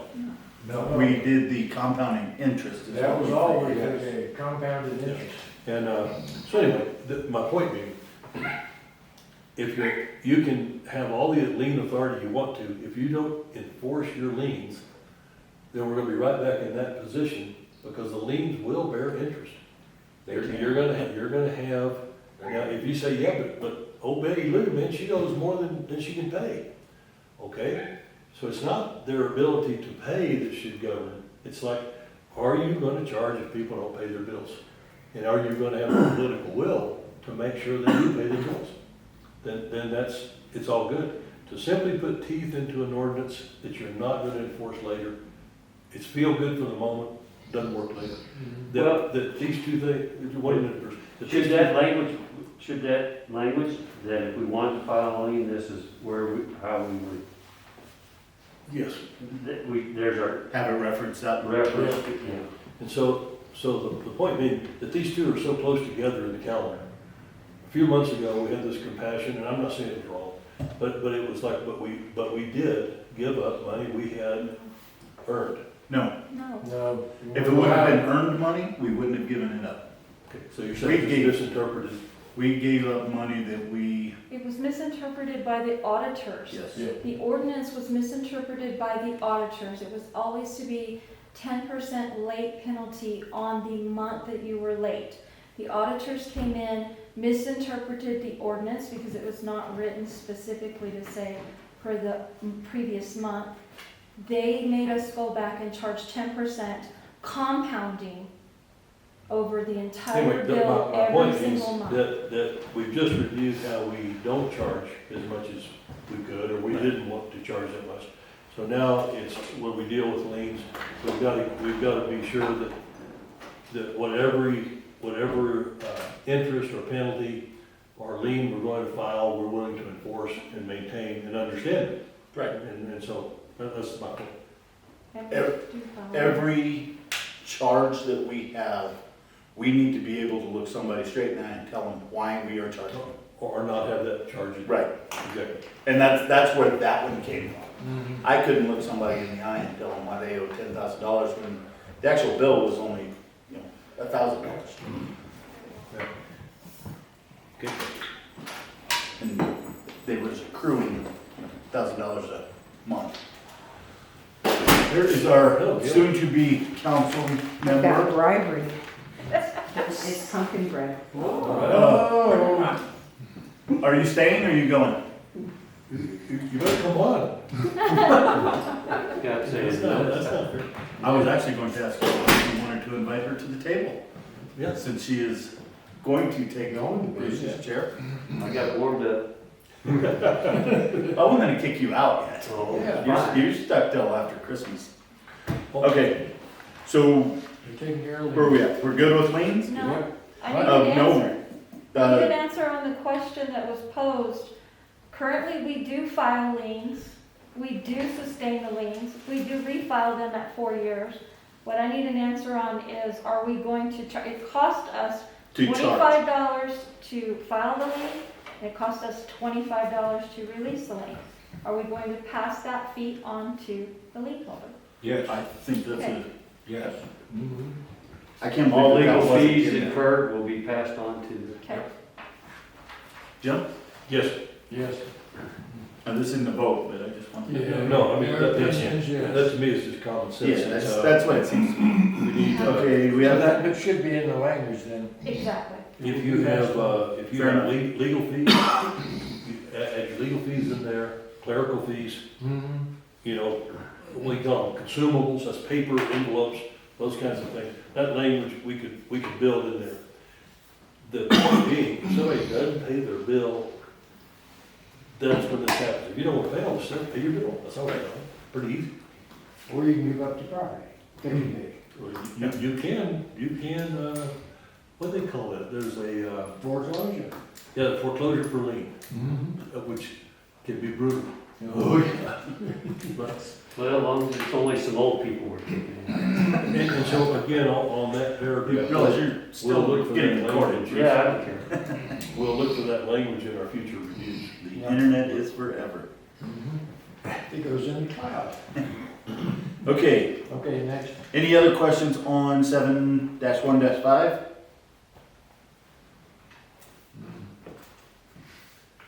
Applications. Okay. 7-1A-1, application for service and transfer. Might make a comment on that. Okay, When you come in and you make application for a tap or something like that, if the tap cannot be executed within a reasonable time, let's say 3 weeks or 4 weeks, then the application would have to be renewed or canceled or something like that, so that an applicant can't come in the fall and apply for a tap at a specific fee to be executed the following spring before the house is built, where the prices may go up. I In the agree. meantime, so you can't pre-register or prepay a tap for some time in the future unless it's very close to the time the tap will actually be put in. You want like a 90-day window? Something like that, yeah. Because otherwise, you gotta put in an application for a tap, and she holds the deposit for a year or more, and the prices have gone up, we've increased the fees But on what, taps. They gotta get a discounted tap, yeah. but So- what burden, I mean, is that the burden on the applicant, or is that the burden on the village to perform? Burden on the village to perform in 90 days, otherwise they don't issue a tap. We cannot put a tap in because it's winter time, no need to even pay a fee. Right, if we are, and I think that should be shut down, or in the ordinance, listed in the ordinance, if we are shutting it down for the winter time. Yeah. we need to have that listed in the ordinance. As a reason for not You never approving a provide. tap, yeah. Yes, we stopped Or taking, in John's case, we haven't got any water, and ain't no need to even give you a tap. yeah, but I think that's a different Because discussion. you can't use it like a moratorium. No. It can't be because you don't want to. No, it needs to be No. dedicated And your, time of and year. it can't be because your maintenance department doesn't maintain the inventory they need to perform. You've got to give a way forward. You can't just say no. No, you have No, to I- have a reason, yes. Yes, you have to have a reason. I think it You has to can't be, say a reasonable reason, you have to No, have a you have to have specific a reason. I think dates, because we know, now, it's going to be off. We've all had Christmases, you could be swimming up here, and we've all had Halloween's a year and 3 feet of snow. I think right now it's awful hard to argue it's too cold to put a water tap in. It is hard to argue that right now, but if we put Yeah, a it is. date in, like an RV park does, with, You you know, can we're have- closed from, You can have dates in there that we don't do them in these months. Right. But you can't say we're not gonna take an application in March because we don't have any parts. Because you didn't order any parts. No. But Right now, you we're could do currently- it if you said, we haven't got any people to put it in. So there's no need to even Now, apply. you got a plan to succeed, guys. I know, A village has to be allowed to move forward. sure. But if you don't have personnel to put the tap in, Then we didn't hire the right people. that's right. That's the You're burden on us. absolutely right, Not on but that's the a valid reason. I mean, you want me to Because build we're your house, negligent. you're a contractor, you want me to, I want you to build my house, but you can't do it because you're already booked up. That's a reasonable reason, isn't it? I think if we set a date, say, this is just out of the hat, Yeah, October 1st, we shut down taps. no more taps. So you can Until apply up until that, whatever date that is. 90 days before that date. But it Otherwise, you gives the have village, has to put in a tap within a certain amount of time. Yep, If it requires special order or something like that, I'm not talking general inventory, you know, it might get extended, but that means we have to put it in the wintertime. Couldn't We you have to use do weather it. delays like you Well, do? we've always stopped them in November in the past. I know we Yeah, we're just, you know, and so October's still a good month. There's no reason to do it that early. November to March or something is reasonable. That's when we're gonna have frost in the ground. and that's one I think we should put a specific discuss date. with maintenance department. Yep. What- And we need to, who is the rain guy that sends us the emails? John, John Bennett, And he just walked out, yeah, Yeah. he probably knows the average days that it freezes. he can tell you. But I mean, I think we should look up stuff like that and get a window. Put I don't know that specific- 90 days would be it, maybe if 60 we days, whatever. stop on November 1st, Yeah, stop taking applications for taps on October 1st. right, yeah. But that tap, if you put in an application, you have to have that installed Right, within an amount of time. right. So you can't. See, I think Macomb also, part of their building permit application should be a tap request. In other words, if they're gonna get a building permit, go ahead and get that tap request. If that water tap is in while the house is being built, we're earning that monthly fee with very, very minimum consumption. I agree. And that. I don't know that you can tie them together, but it should definitely be handed to them in the exact same You can package. say, here's where our water is. Part of your building permit. There's nothing wrong with that. You can't occupy a house without water and sewer, so it's just part of the permit. Because then, when the permits are given, now, the person not moving in, they're just starting to dig out the house. But you've got that income stream started, which helps offset the cost of doing the tap itself. Your maintenance guys, if they've got to order some stuff, you got 6 or 7, 8 months while the house is being built. You've got, it gets the whole thing into planning stage. You know it's coming. Instead of waiting until the house is ready to be moved in, and then somebody comes in and says, oh, by the way, I gotta have a water meter. Okay, now what happens? We got a finished house, you know, they can't live in it. Why? Because we won't get the water tank. So that's not where we want to be. Well, I think a bill, it could be when you come in for your village application, in that packet, you're gonna get, a couple pages that says you need to request for a water tap, because we cut them off in November through March, and you won't be able to obtain one. You know, as long as it's in the same group of application papers, you know. I don't know if you wanna tie it, but it makes no difference to me. How about a sky water project? Guy comes in, makes building application, my water supply will be cistern. Right. No water tap required. They could do that, that'd be up to, are you gonna let them do it? Are you gonna require them to have a water meter? There you go. You know, and every house up there has a water meter. Yeah, maybe now, but you gotta plan, like you said, plan ahead. Yep. What if, under the green idea, Yep. guy comes in, I got my own water supply, I don't need the village. What are you gonna do about the sewer? Well, I have an incinerator that's a plasma generator. No, wait a minute. In our ordinance, you have to tie it to the sewer. No, wait a minute. Yeah. According to our ordinances, now you have to Correct. tie it. But this guy comes in, he's got his cistern for water, and for sewer, he's got a plasma disintegrator to take care of his sewage and his garbage without polluting the atmosphere, because it's a plasma disintegrator. Now, I'm telling you what's available right now. Yes. What is available. In fact, I think the village was offered a plasma disintegrator many years ago to take care of our garbage. Everything can be disintegrated with one of those systems, and it's a self-contained, and bring it in on a platform, and you pay a lease for it, and they were gonna burn all of our garbage.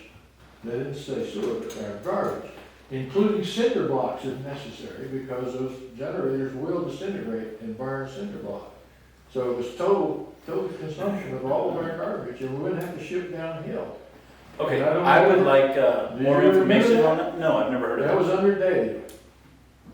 I would like more information on that one. Okay, I'll But research it, We do need to focus back in on water, we've already been All here right, too well, long. yeah.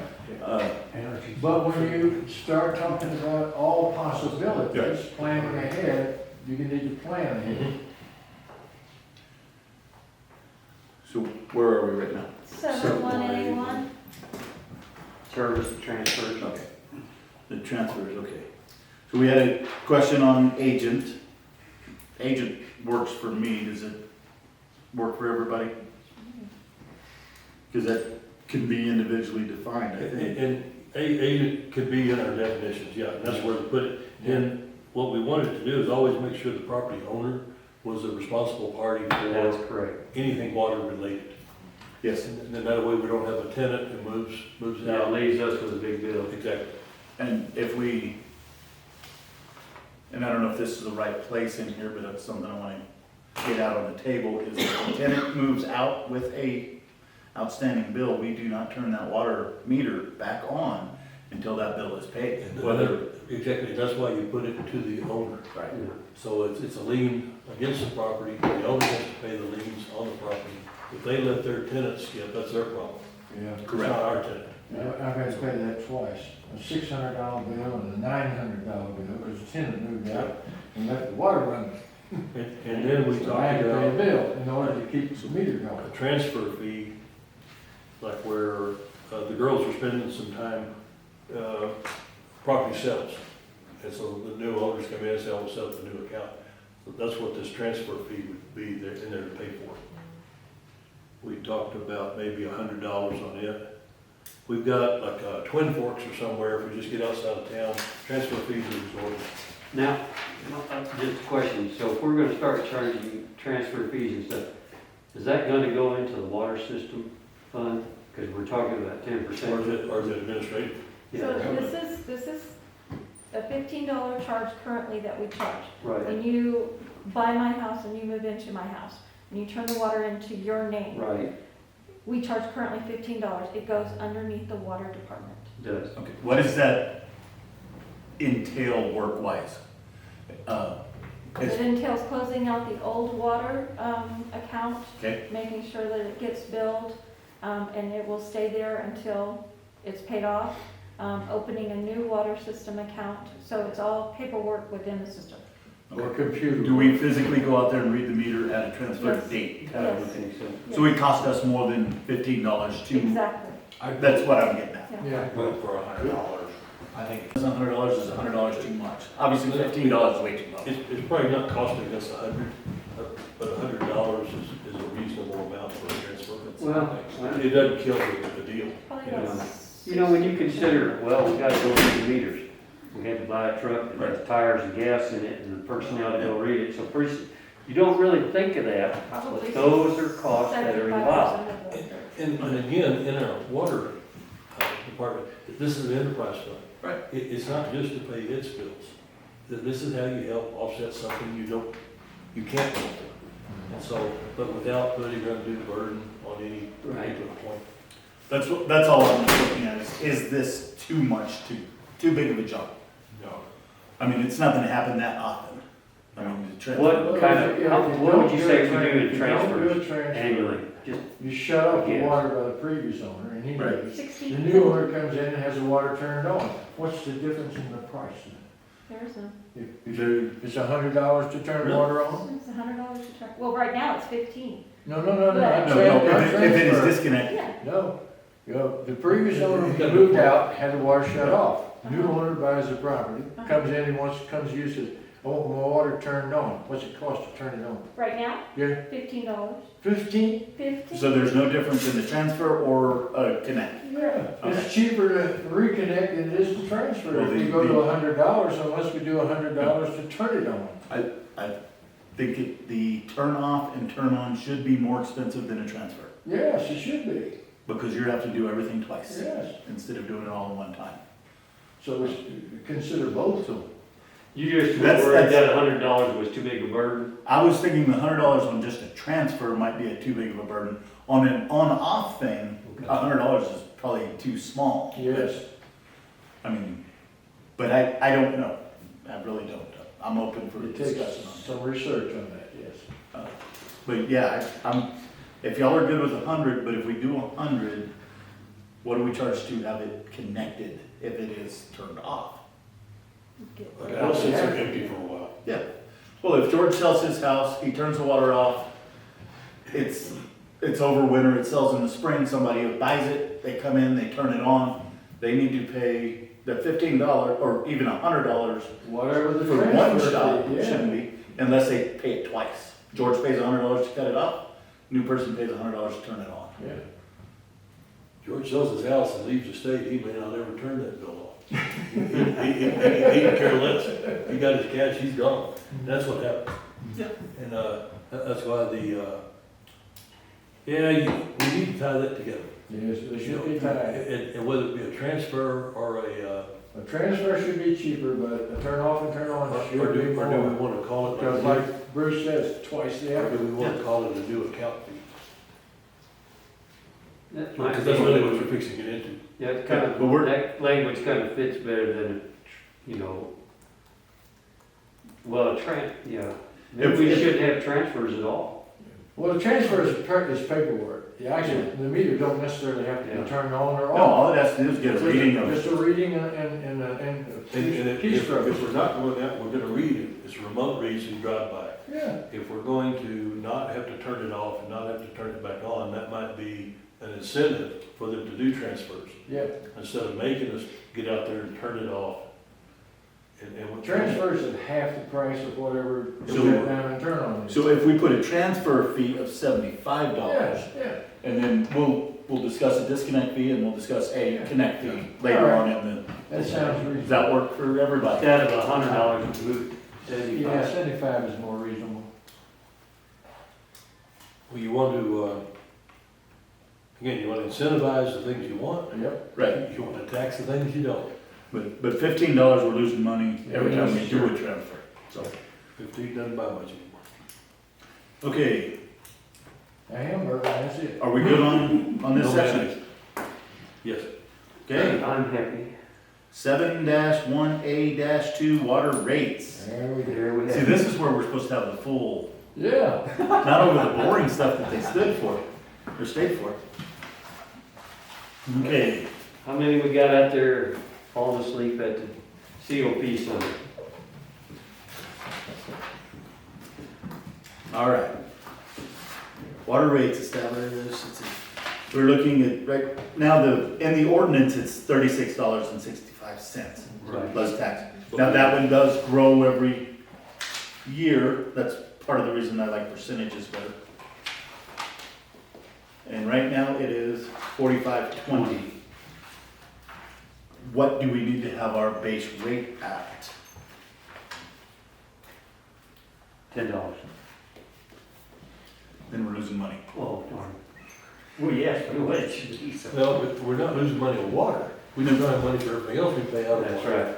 If we go to a gallon, pay by the gallon, then it probably needs to, actually, $40 is probably fine. Well, Then plus our. I can gallons of water. understand by the gallon, but we gotta know what our total cost is to come up with a price per gallon. And that's production, system maintenance, personnel, you know, that would be, you know, Yeah, and the cost of physically having a meter that's running, that has to be maintained, that could be part of what we would call the base charge. Right. And then the water going through it would be by the gallon. But we, as you seem to like, a basic charge that we can count on whether you use water or not. Because we have If to. the meter is already on, if that meter's gonna wear and it has to be replaced, and, yeah, like Bruce says, The the ground labor shifts. involved, that sets a base rate. Now, how much does it actually cost us to, I've got a meter at the brewery yeah, that only ran 89 gallons in the last 10 months because we have a A and B. My A meter, 89 gallons went through it. I paid $15.96 per gallon for that 89 gallons. good. You think that's enough? Yeah. well, I'm confused, why do you have, An A and a B. Yeah. What we did, and this, I'm using my stuff so that we can talk about these things. We put in a standard meter, 3/4 inch meter. It's not enough water to run the place. We didn't have enough volume. So we move over, put in a 1-inch meter. The 1-inch meter, my water cost about a penny a gallon over a 10-month period. It's a huge discrepancy. One point making, we paid for both meters because they're both there. We paid tap fees, we paid sewer fees, all that stuff. The income to the village is about $5,000 or so a year, or for 10 months, so $500 a month. The consumption rate on the meter that's really using the water, it got down, if I did my math right, it's about say $40 per 10,000 gallons, something like that. And so for the location and for one business to pay into the village, it paid a lot of bills, you know. Whereas on our, let's see, what is this, on 1305, this is the new building that we're building. We've been paying on it 10 months also. It's only run 1,697 gallons since the meter was put in. But we paid, we've been paying that $100.51 per month for it. So again, good income stream for the village, very little consumption. The other Yeah, but one, you're also counting trash, sewer, Yeah. with that 101. correct, yeah. That's not- Yeah, we've been paying, this was something interesting, $44.58 on this one is its space. But on my residential, $45.20 is its space. I got the bills, Barbara. We have some discrepancies in our building because these things aren't kicking out the same number for some reason. No big deal. I mean, $44 or $45. Well, maybe it is a big deal, maybe you should bring that to our attention so that we can fix it. I am. Are you aware of that? No, well, you'll need to Not bring it to official. the attention of the office. I can bring it to you now. I just did this one last night. So, anyway. But in the same month. Yeah, what we did, we just went back and pulled the last 10 months. You know, if you take any one month, it's distorted. If you go back over some period of time, the longer the period of time you study anything, the better your results, if you're trying to understand. I was just looking at the memo. So I used it for two reasons. It was that New meters don't put much burden on the system for the first year or something. You know, depending on, like, if they're put in the day the people move in the house, that's different. If they're put in as part of construction, we like them for construction because we've gotta have some water, you know, whatever you're doing, but not much. I mean, everybody said, well, how much water do you use while you're building that building? Not even 2,000 gallons in 10 months. Hardly a burden right there. So, but it paid pretty good. So the village got ahead of the game on that time period. Then the one that uses heavy water, that was 38,000 gallons or so average a month. The brewery's probably, it's not over 50. We have 5 or 6 that use more than 50,000 every month. The brewery doesn't. So, but it was one extreme to another, like a house meter that wasn't being used compared to a commercial meter that was. I was trying to look at it for my own numbers. What are we paying? Is it a fair price? You know, I mean, we don't understand the impact, whether up or down. Like George said, you gotta study some of this stuff. It takes a while. It's not any one meter we could go pick, and that's a glimpse. Where I've got, I pulled, that's 5 total meters there. That's a pretty good spread of all mine, so I can show the information to you guys if you want. But that's the big spread. That's what Cloudcroft is. We've got those extremes. House that's not occupied, paying in, a business that's using heavy. You know, Dave's probably uses a similar amount to ours. I don't know his water bill, but it's a similar operation. So, anyway. So that you have a meter that is like residential, well, so you've got one meter that you use that only supplies the bathrooms, or? No, we turned it off, but never had it pulled. And it's built into the, like Jubal wanted them up tight to the building, so it's built into the concrete foundation, where nobody's parking on it, it doesn't get damaged. And so it was easier, we just turned off our valve on our side of the meter, left everything else there. When we put the new meter in, that was 1 inch, that gave us enough flow. The big use in there was the dishwasher had to have 120-degree water delivered to it. Okay, for the environmental department. This is where one I group. know exactly. It's a sanitizer, it's not really a dishwasher. Yeah, and so to get that delivered quickly, we had to have a bigger meter. Well, then at first we were running both of them, well, that didn't make any sense, because they were fighting each other. Whichever one was dominant would provide the water. So when we turned off the other meter, the first one, that was to see would the new one be enough, and it's more than we need. So it was an example of that we needed a 1 inch meter to be able to have the flow we needed for the demands of the building. But why are you keeping the other one? Because it was built in. I mean, we just never pulled the meter. But you could turn it off. Yeah. You can I mean, tell the the village village guys to come pull the we meter could. and tap the line. And it would, So as to why did we just let it run, because if we needed it, we wanted it still there. You know, and I paid the bill as part of, good choice, bad choice, I don't know. That's what we did. So. Okay, I'm just confused. if you need it, it's a good choice. Well, It's- it was cheaper. It's better to study it than do Okay. anything, you know, to me. And again, that was our. Nothing wrong with that. Okay, so the minimum fee. That one, I think that's where we're still on, right? So we need to establish what is the minimum fee. Well, we got 55 down there, an increase of $10. And Is that including the 4,000 gallons of water that we're doing now? Yes. Yes, it's your base fee of with your 1 to 4,000. Was my understanding. Yeah, that's the way it is now. That was the suggestion, right? Right. Is go up to 55, but it keeps that base fee. And that's where we were trying to get our $10 for roads, you know, too, as part of that discussion. Right. Well, pardon me. Now that we're at 10%, that still helps roads. Oh, yeah, because it goes up with whatever we put on here. So instead of 45.20, you're gonna charge 55, is that what you're saying? That was the suggestion. That was the suggestion. Okay. So you But if still, we go with George's suggestion, now what kind of paperwork nightmare would that be for? I've got to get with. Per with- gallon. I need to get with Barbara, I need to see what the consumption has been, average out over like 6 months. and the number of meters that are actually being used and paid, how much water they're actually using per household. And this is, entails a lot of research and How are you gonna compensate for the meters that are turned off?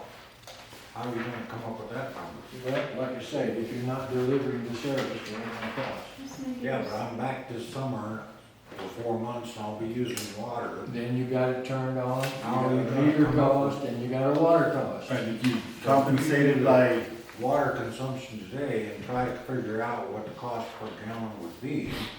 You don't have any of these people in the loop. No, if they're not using water, no, they're not in the loop. So you're using a distorted number between what it is today and what it'll be next summer. It's also as distorted when we have wintertime use and summertime use, when we got several thousand people up here demanding water Right. from our businesses. Yes, it's distorted, and you have to come up with an average between the two. And that's what I'll have to get with Barbara on to get these numbers. There was a sheet here that Barbara gave me that people had questions on, and that was one of the questions. How many meters do we have? What's the water? And here they are. Yeah, We got this ready. yeah. You got it in your stuff. Okay. Just look piled in there. You got 186 meters that don't use, Yeah. that didn't use any water, Yeah. so they wouldn't owe you any money on you. No way. You know how much money that would be that we'd lose? It'd be quite a bit. Yeah, about 8,000 a month. Okay, I do So, have yeah, a, but you were talking about, that's where we need to establish our base fee. Yeah, that's right. That's where we need to establish. And the base fee that I'm thinking about is the base fee of the cost of the meter.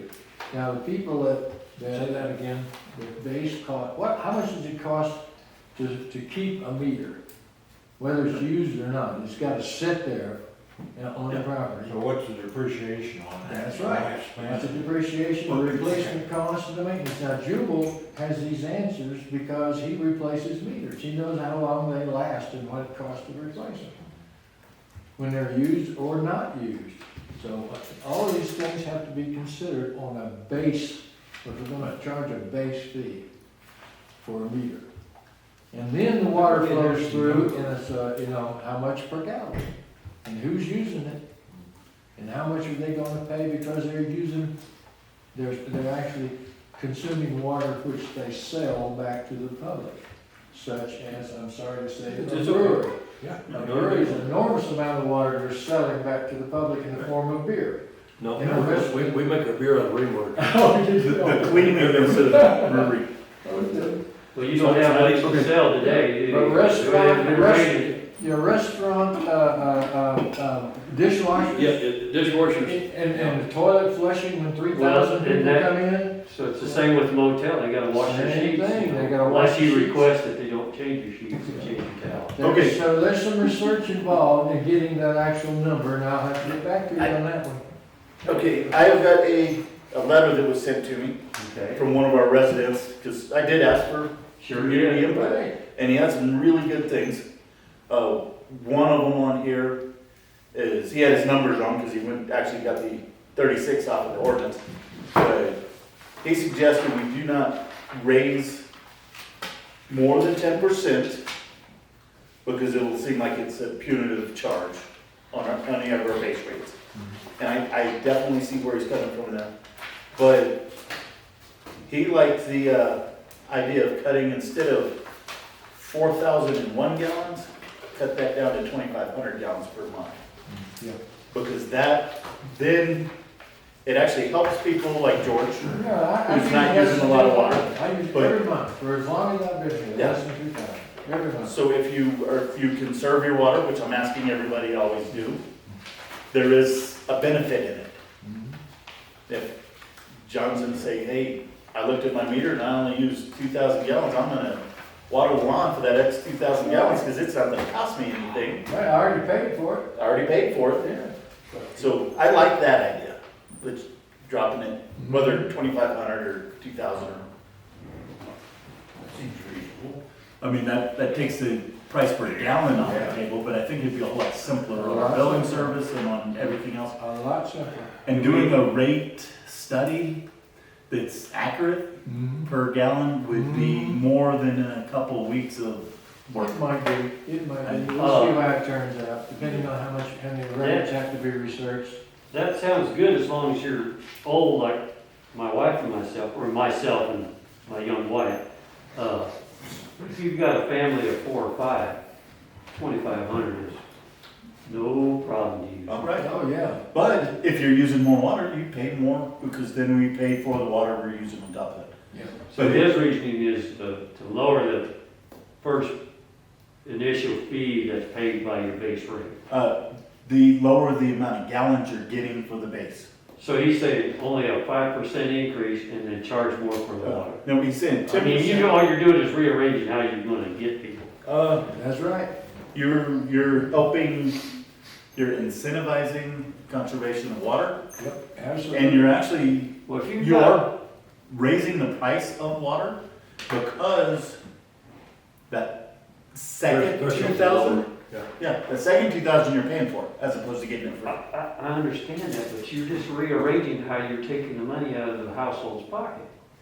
You're, Right. you're keeping your minimum, but only increased by 5%, and then you're gonna increase consumption, and I understand it, but, let's not Let's not confuse it as we're making a better deal for the household, because, it would be for my daughter, because those 2 little boys, they're like, yeah, well, we shower Monday, so we don't really need to do it again. That would be good logic to them. You got 696 meters. This was in the July report. 696 meters that use less than 2,000 gallons of water right now.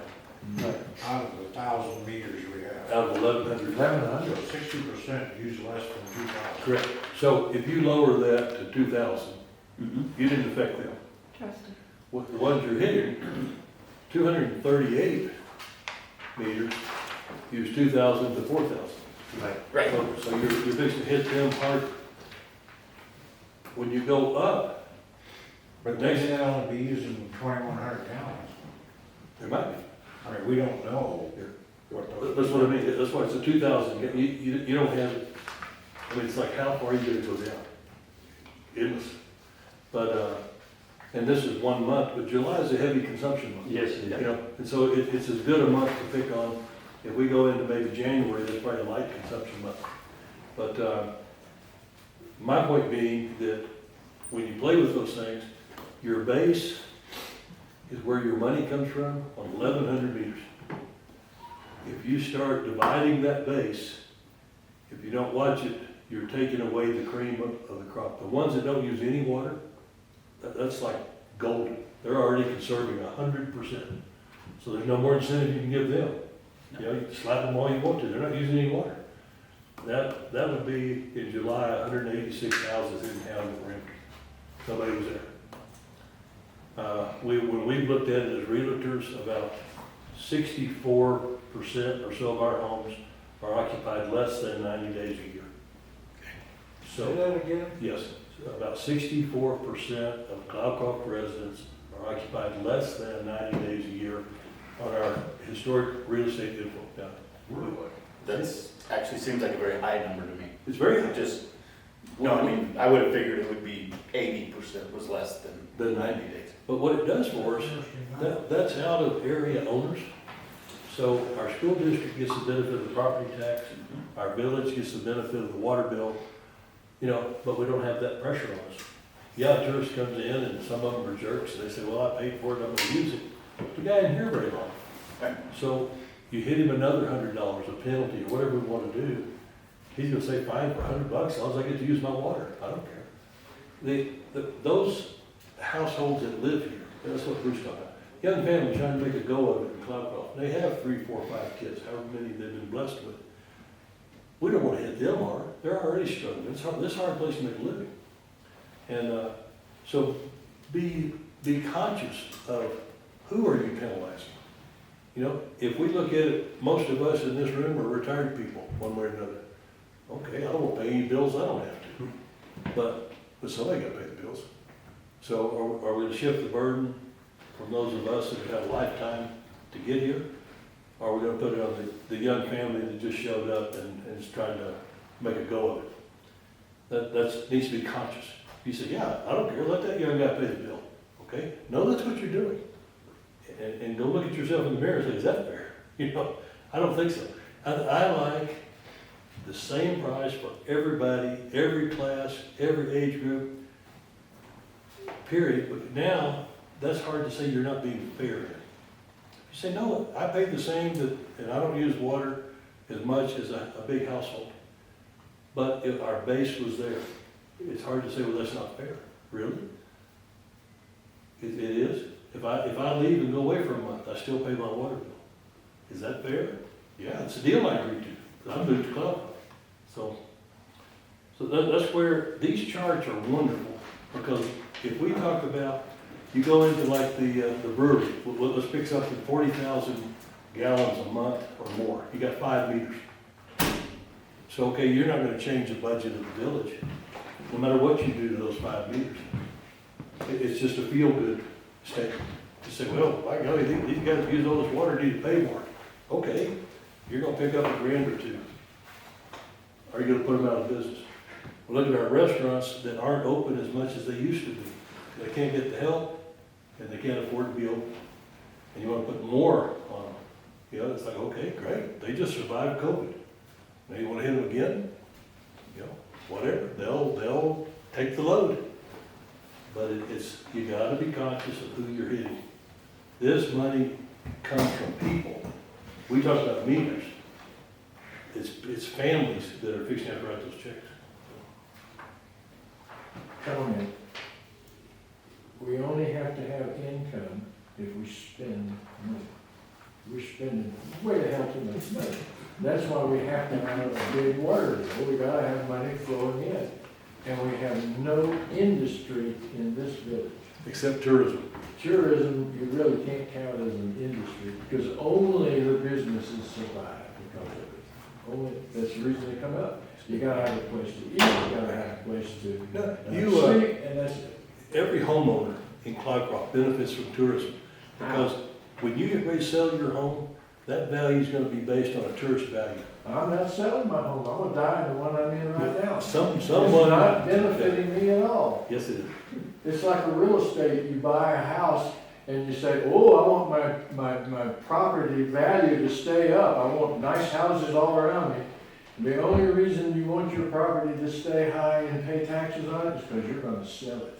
No, That's the only benefit That's you get not out it of it whatsoever. is increase in value to sell it. if you keep your property value up, you get better neighborhoods, you have less crime, you have nicer streets, you are more comfortable in your house. You have nicer streets because you're charging higher taxes. Right, Yes. and that keeps your property values up. And I don't want my property price to go up, because I'm never gonna sell my house, my kids But might. George, you maintain your house very well. It looks perfect. So you're saying something you don't live. I'll put it that way. You live with a very well-maintained home, because that's your pride of ownership. Well, yeah. And it does drive your property taxes up, which are secondary. I think You don't we're, wanna live in a dump. I think we're off track again. Yeah. Let's circle back around. Yep, here we go. Now, what I got out of that is you don't like lowering the threshold of gallons per month. I don't think there's any reason to do it. You're not, when you look at your own charts, it's not being abused. So the idea that somebody comes up and all of a sudden they're gonna run all this water because they paid for it, but our numbers in July don't show that.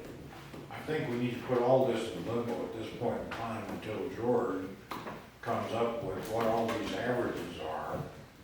Okay. I think we need to table that part. So you wanna, That's me. I can tell you right now, whatever you come up with us on this base, I'll go that, nail on the vote until I can get a cost per gallon. That's gonna be my opinion until I can come up with some numbers. Y'all know me well enough, I support research, that's how we do it. Yeah, I don't want to delve into. 7-1-A-2 water rates. We will move on to the next work session, so everybody can study this a little harder. So we're gonna move past water We are rates. going to move past it completely for now, so we can have more. So let's go to 7-1-A-3. This is one I kind of wanted to deal with. Yeah. Turning water on and off charges, which is different than a transfer. mine says number 4 for turning off. Number 3 was struck out altogether, is that right? 71A-3. The billing per month will be between April and September for $5 or something like that, added to the bill. all struck No. out. Are you reading from what they just gave us, George? Yeah, out of the package here. You wanna go to 71A3? Oh, that one, okay. In our discussion, we talked about like on this, oh, no, never mind. I got it. Different area? Yeah, pardon. Okay, that's all right. Oh, okay, yeah, this is turning on and turning off. Yeah, Turning on okay. and turning off. I got you. Currently, we do a, $40. oh, that's for failure to pay, it's $40 charge to turn it back on. That seems low to me. We suggested another $10 to $50. Yeah, these are people who, it was turned off because they did not pay. You're gonna pay $50 to get it turned back on. Is that enough? Are we gonna, How much does it cost to Yes, get out I'll- with a man in a truck to turn it back on? And remember, we're gonna transfer this all to the property owner. that's correct. Renters will be more likely in this situation than property owner. Well, what I see is the landlord is gonna increase their rent. To cover the cost. This bill, Okay, I'm jumping ahead. If you go to B, okay? this is request of property owner to turn on or off service. That should be definitely a different price Yeah, than if we turned them off because they didn't pay their bill. yeah. And the talk there was like, if we want to encourage, if somebody's leaving for the winter, we want to encourage them to come in and turn their water off because it protects it from frost. Right. And so we made that cheaper than if it's turning it off or on because you didn't pay your bill. Yeah, I think we want to, you raise prices on what you want to disincentivize and you Yeah. lower on what you incentivize. So I think we want to not turn people off for not payment and have to turn it back on. So what was the suggestion on there, from 40 to 50? 50 to turn off and then 50 to reconnect. Yeah, it's, Okay, so you're looking at 100. yes. Okay. That's, And that the meters would be locked at the time. See, that kind of locks in with it making the agent or the property owner, they're gonna see that fee and they're gonna say, okay, so that doesn't happen. My rent was 400, now it's 500 to cover the utility bill. That way I know it's always paid and I won't incur any of these fees. But then we're pushing that property value up and George didn't like that. I think we are, That's part of the process. we're actually, if we're on B, the suggestion was 20 and 20. Yeah. So that's to turn it on and off seasonally, right? Yes, From 15 and 15. but what I was So saying if we is, go back to A, where if Well, we it's don't pay their 40 to bill, 50. That's tied to the property. We made it to where that is a penalty for the property owner not to know what is required of him to rent his property. is $50 enough? Each want to turn it off and then turn it back on. Well, it doesn't have that on there. No, it only says to turn This it is back turn it off, off, it to doesn't turn it say back turn it off. I mean, we can charge them $50 to turn it off. We just need to put it in the ordinance. Generally, if a water I'm supply, fine with any that. property is turned off for failure to pay service, the charge was $40. Then we moved it up to 50. And what I'm trying to say is, back here where we said we can make the property owner the agent, he knows that so he's gonna get to where, he's gonna make sure that, because now he has to pay the water bill. Yes. The owner has to pay. Right. And this is only a burden on him if he doesn't make sure his renter's water bill is paid. Which is where you charge And us the renter's as not the gonna have a rental agent. Water, yeah, the renter's not gonna Water have a bill water has to bill. be in the Cover property with owner. deposit as a And rental. that gets us out of the rental Would business. cover I think it's your simple. deposit as a rental agent. So in other words, if you want to rent my house, there's going to be a $250 deposit, $500 deposit. And that would be what I would take into consideration as how I derived my deposit to rent to someone. Not their It's- rent, yeah. but their deposit. But that doesn't concern us. The water bill, if the property owners who owes us the money, we keep it all, where property owners are the only people we let have a water bill, that's simple. We can't do that. then that's who you're gonna leave their property. Well, and I think that would probably help Barton, because they come in and they, well, we're fixing to rent this property, we need to get the meter in our name. Nope, meter's gotta be in the property owner's name. I don't think we can do that. By state statute, we can't do that. Oh, really? If by state statute, they come in and they state that that house is being rented to someone else, and they put it in writing, and it is that person's responsibility, then it is your responsibility as the renter to have an account opened in your name. Now, I can duplicate the billing to the owner, so that the owner knows, Knows that oh, their it's bill's getting increasing. And I can file a lien on the property of the owner for the unpaid balance if the renter Well- leaves, but by state statute. Well, okay, so then we can't Check this, simplify check it. it, make sure I understand. So it has to say like, okay, Well- see, I was just trying to tie it to the property, and then we knew for a fact It we'd would- never have a late. And it would be tied to the property owner at time that the renter left. What if we can make the property owner sign an agreement that they recognize they're responsible for any water bills? That's a question for John. That's a Yeah. good question. Because the state statute doesn't say that, so that's, there may be another statute out there that says that, but that would be. Law is all it is, if you're gonna write it into ordinance. Okay, let's circle back over to Okay. turn off for failure to pay. Can we, I don't care if we leave it at 40 or if we raise it to 50, That's what the but one I'm talking. can we put in that there will be a $50 charge to turn off the water for failure to pay? Because we have to send a crew out there to turn it off. Yes. We have to send a crew out there to turn it on once they pay their bill. I think they should absorb those costs. Yep. Plus, I want people to know that, hey, it's easier to pay my bill than to pay that extra $100 not to pay my bill and go through the hassle of Yep. getting disconnected. I want that to be cheaper than if you request to have yours disconnected so you can go over to Wisconsin for the winter and be warm. Yeah, that's where I think. We want to incentivize turning the water off Right. while you're gone, because that just helps the village. Well, that's the next one, B, the Yeah. B. So in A, So in A, can we add that? If we want, that's fine. I mean, if they don't pay their bill, I don't have a lot of sympathy for them. That's, They should know their bills are coming due. It's $50 to turn it off. Is that it? if we turn it off for non-pay, we're charging them $50 to go out there and turn it off. failure to And pay. then no reconnection fee.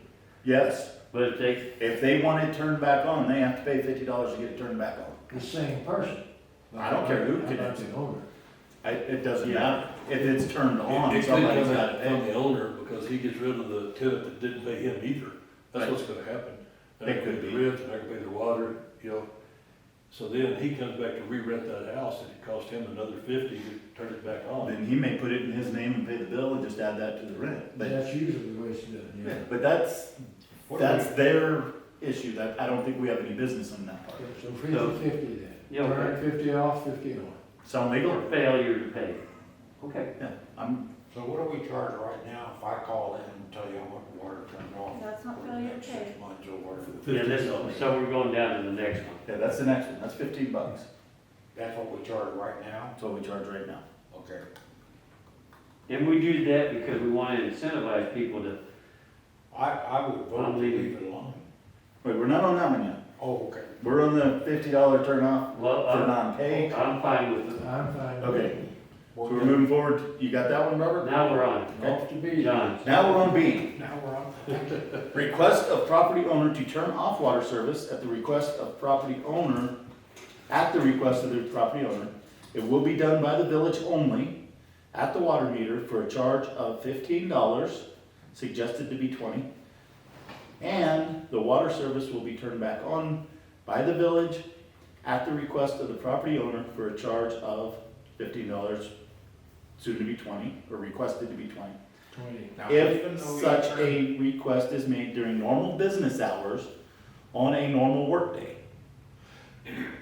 So if it is out of business hours, it was 65, the comment is $150.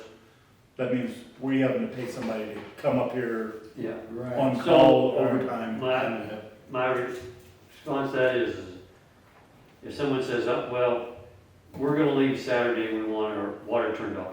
Shirley, Shay, and the other young lady, they said, will it last till Monday? Because that'll save you a bunch of money, you know. We do inform them like that. Yes. Okay, We can cut it off Monday morning. yeah. And I'll tell you, a thing that falls in here, if a property is on the market, and somebody lives out of area, they would have their water turned off usually. Right. But we go in there and show the property through the offer process, it's gotta be inspected. So you gotta have the water turned back on. So that's where these low fees benefit. Turn it on, turn it off, turn it on, turn it off. It's affordable as it goes through the marketing. If it's too high, then they say, look, don't turn it off, because I'm selling the property, I wanna make sure the toilets work and everything else. Then they just leave it on, but no one's in there. So if there's a leak that happens, nobody notices, except the next time you show them. So that was part of our talk, was like, how do we make it match up to the way we do homes in Cloudcroft?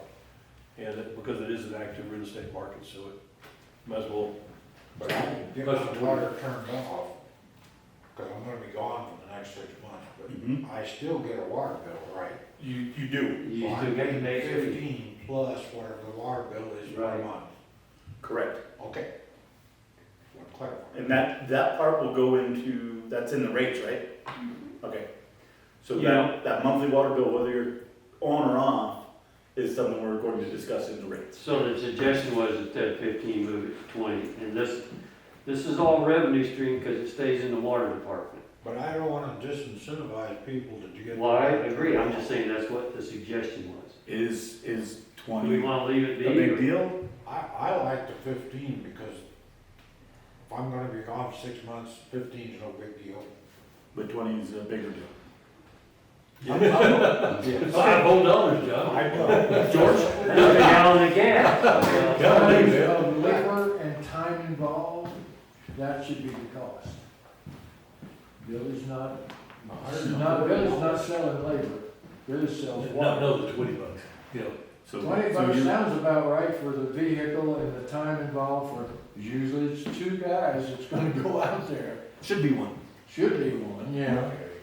I thought it took 2 of them to run each truck. And that's, stay focused. No, that's a state highway. Still stay focused. Well, I watched, yesterday. $20 There were is- 2 guys working, and 1 guy sitting and watching. There were 3 guys on the project. $20 is what you like? $20 would be a maximum. Yeah. 20's, I don't think $20 matters anymore. Okay. 20's easy. All right, Let's move that one to 20 for, just like it's noted. you know, something I want to do. I don't know if it needs to be an ordinance or not. But I want to bring it up just in case it does need to be an ordinance. On your water meters, and I don't know the technical terms of them. You got the water meter, you got the disconnect, which is a little round Stop and valve. waste, yeah. There is a place for a padlock. Yep, there is. I want the village to order Keto-like padlocks, and when we turn off the water, that should be locked. Padlock it. And I don't care if it's John going out of town for 3 months, that needs to be locked if it is off. Yep, it should. Not just bad debts or And things like that. that keeps a plumber from Alamogordo. Let's say, again, I'm gonna view it as a realtor. Call up, okay, we got an inspection due for Monday. Homeowner, I can't reach him, I gotta get the water turned on, what do we do? We call a plumber or somebody, go turn the water on so we can get our inspection done. We open that can and it's locked. We have to come to the village and say, guys, we need this water turned on, what does it take? $20. So that way the village knows what we're doing. Every 6 months, minimum, I will check my meter to make sure I haven't got a leak somewhere. So I open up the box, look down there, the meter's not running, so I'm saying, okay, I'm good. I can't do that anymore. No, You no, the can't. lock would be down in. The lock would be underneath. The lock is right, the valve is right next to the meter.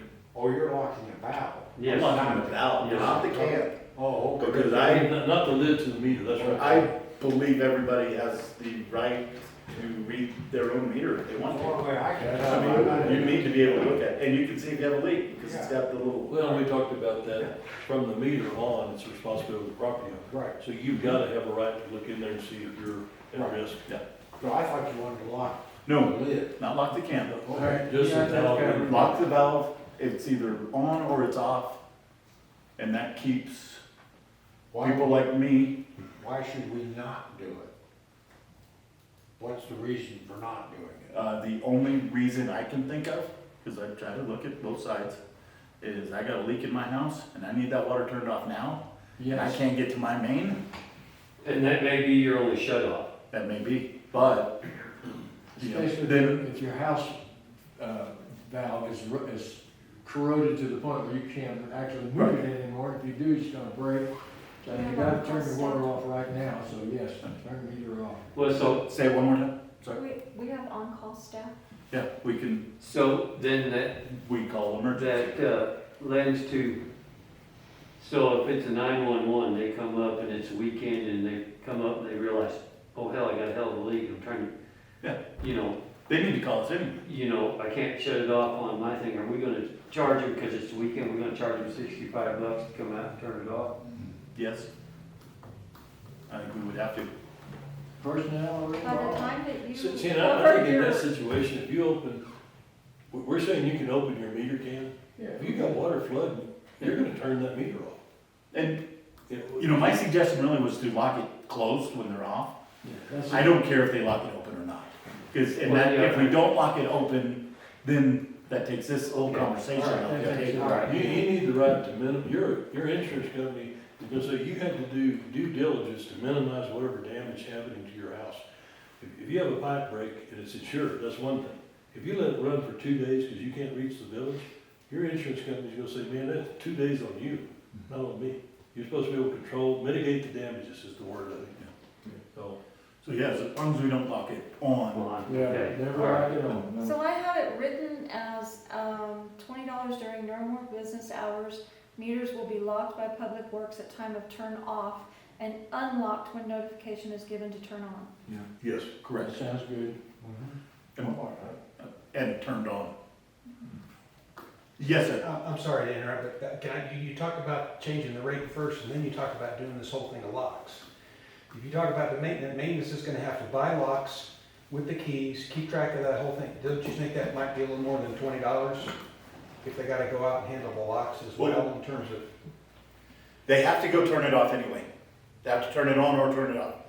Putting a lock on really it's the cost of the locks. And I have not researched them. I know the co-op buys them by the caseload, they're not real expensive. And they're it's, reusable. oh yeah, See, that's it. Yeah. And we talked about, it could even be as simple as that tab like they put on electric meters. It's really not a lock. It's just a Right. tab, you put through there and mash it. Okay, so you can tell somebody tampered. That's what we were at. that's the main thing, is keeping people that if we turn off a meter and you come up for the weekend and you turn it on and turn it off when you leave, 6 months later, you're complaining about your bill. No, I never turned it on. How do we prove you turned it on or not? Well, actually, Barbara can know, they can see consumption. If they're looking for it. Yeah, you can see consumption, but Bruce is up there saying, no, I had it disconnected 6 months ago and I never had it reconnected. You're saying there's consumption, where did that from? I don't know if that meter's been on or off, and it's hard to argue that part. If that clip is broken, that lock is cut, there's a meter tamper. And, you know, we have a fee for that, or you sit in front of the judge for that. All right. You know, but if it's not, and you're responsible for your meter. Well, the question is now, Yeah. what are we gonna charge for off, non-weekend, or weekend type charges, which was set at 65? That's really, we already decided the off and on rate. Okay. And The then we went to 65, 150, that's, the comment goes to 150.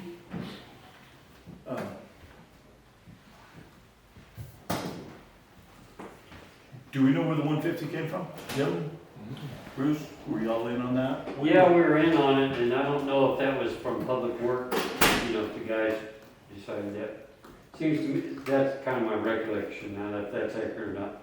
That was Public Works, we're saying, but when we have the weekend, don't we have an on-call? We do. And they stay at regular work shift? They're paid, aren't they paid for 4 hours Yes. on call, whether they do anything or not? Okay. And, They have to come up and check the system, and then, so if they're done in an hour, then they stay up the shop And, for 4 hours. it's also overtime. It's not, they're working overtime Right. and on-call time.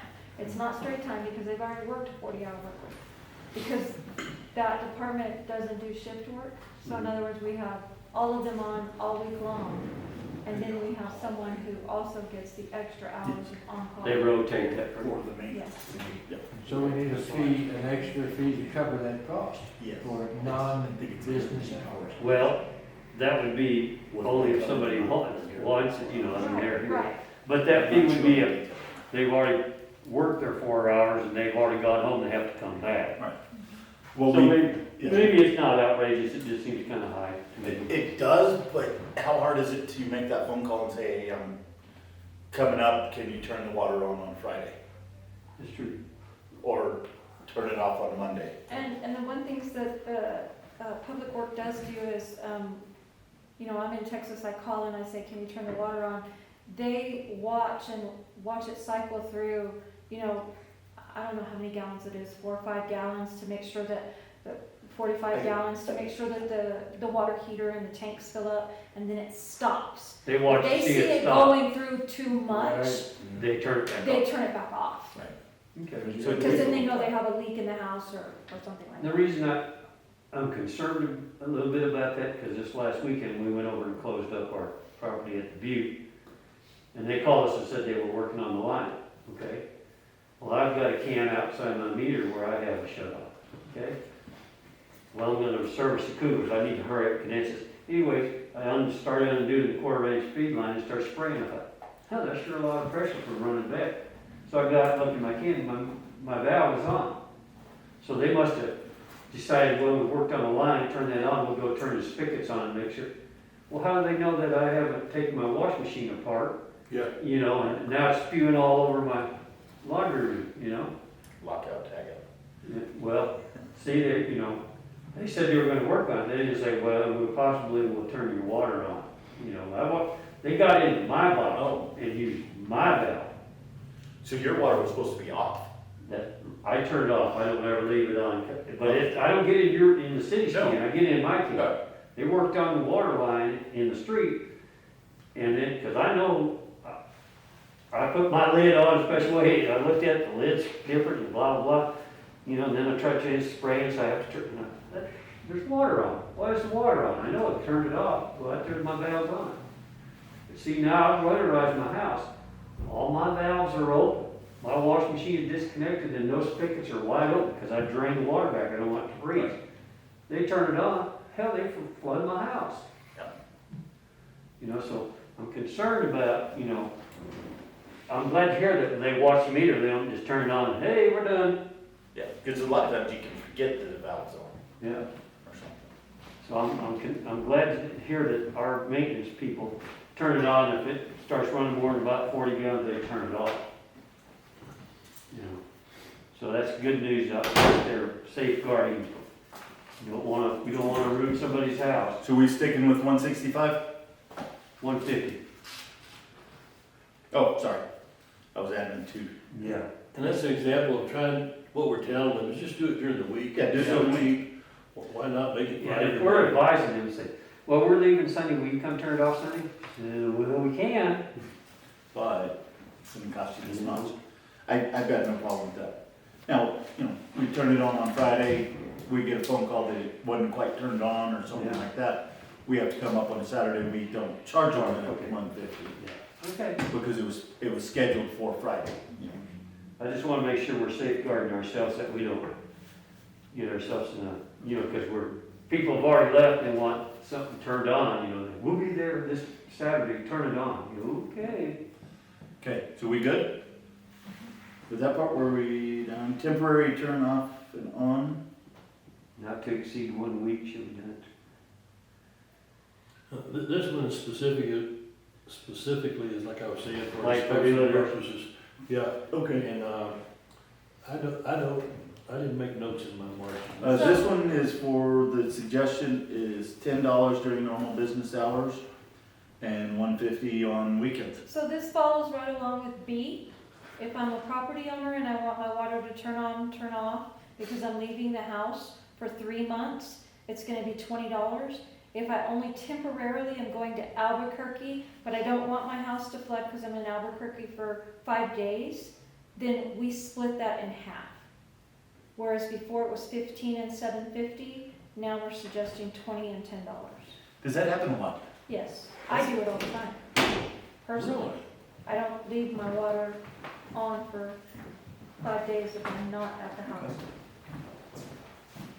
I mean, it doesn't happen a lot, it's not pervasive, but Right. yeah, people do it. So this wouldn't work then for the property inspection like I was talking about, because this is where it's not to be off for more than 1 week. Is that how it reads? Turn off of water service on a temporary basis, not to exceed 1 week.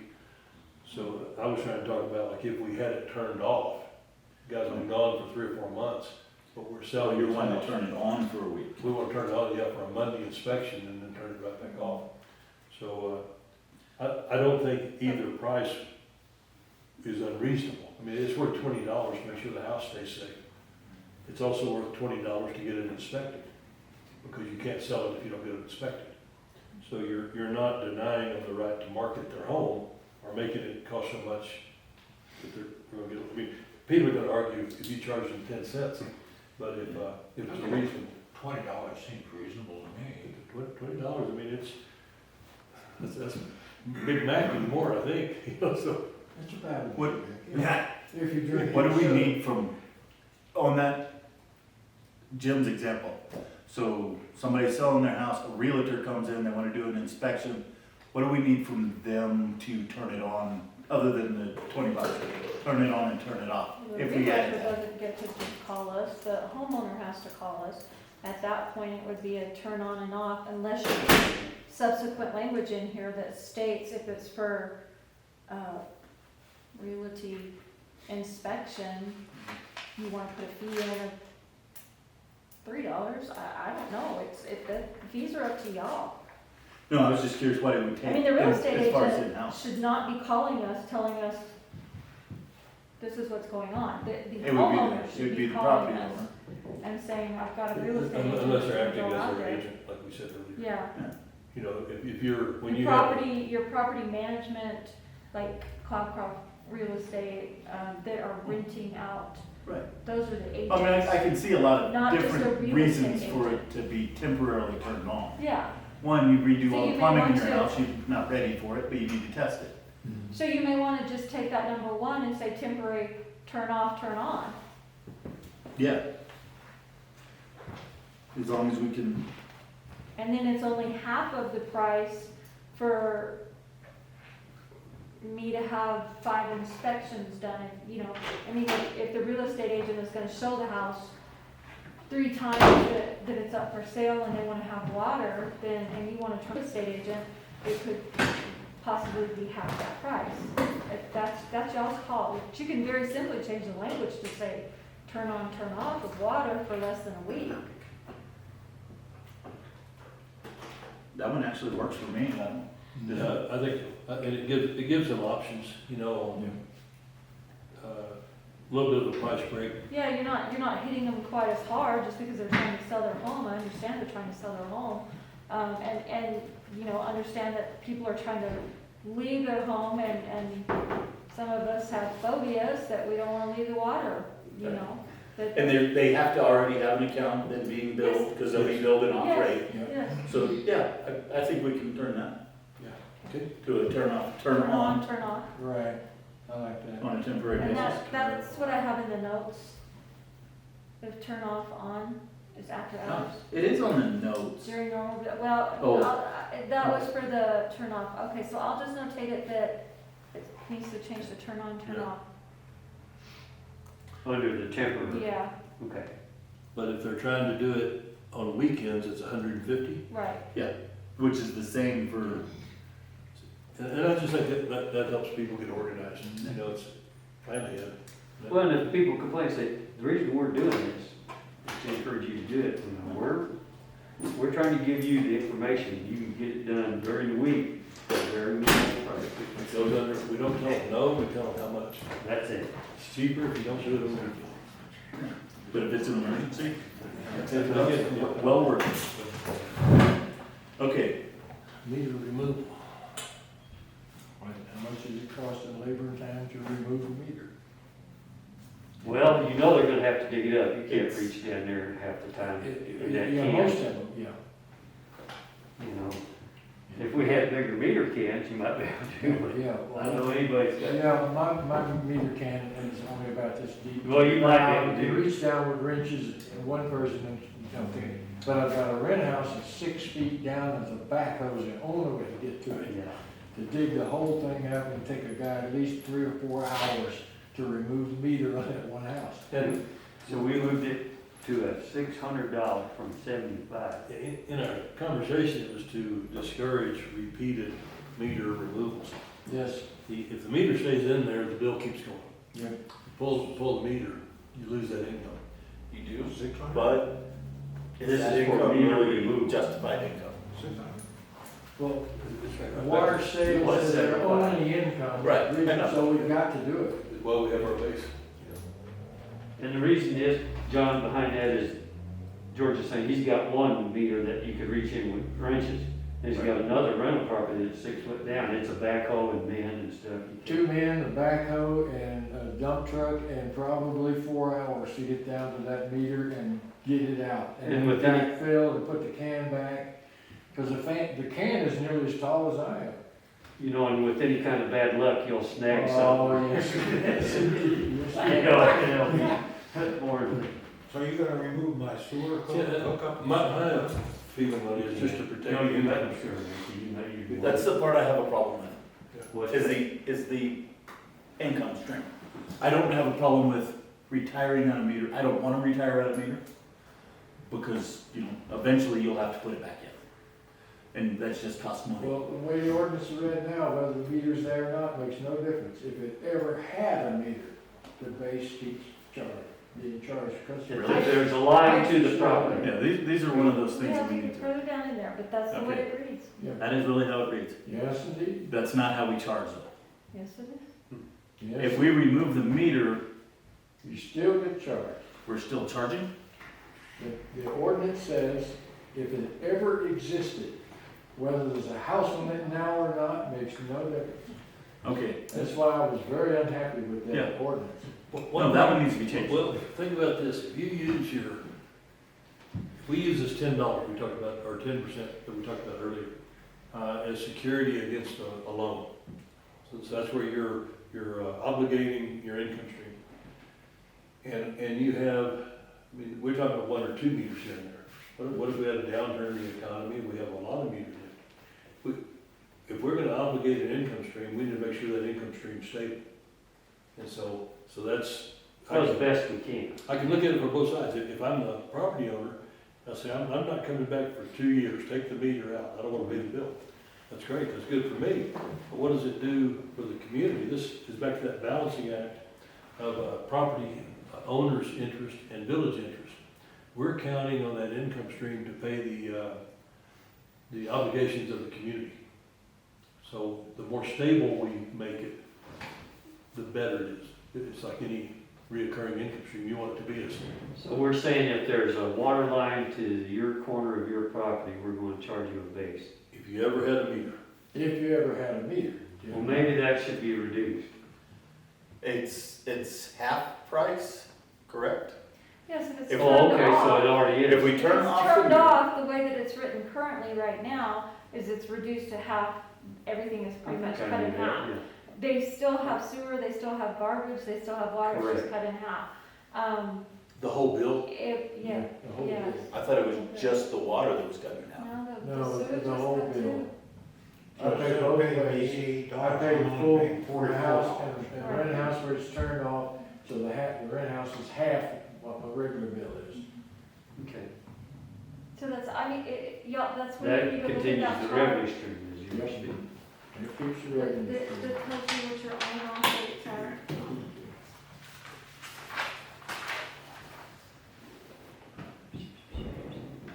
So you can see on the meter off, Yep, it goes down to $10 and, 16, yeah, I get mixed with the winter and the summer and all Right.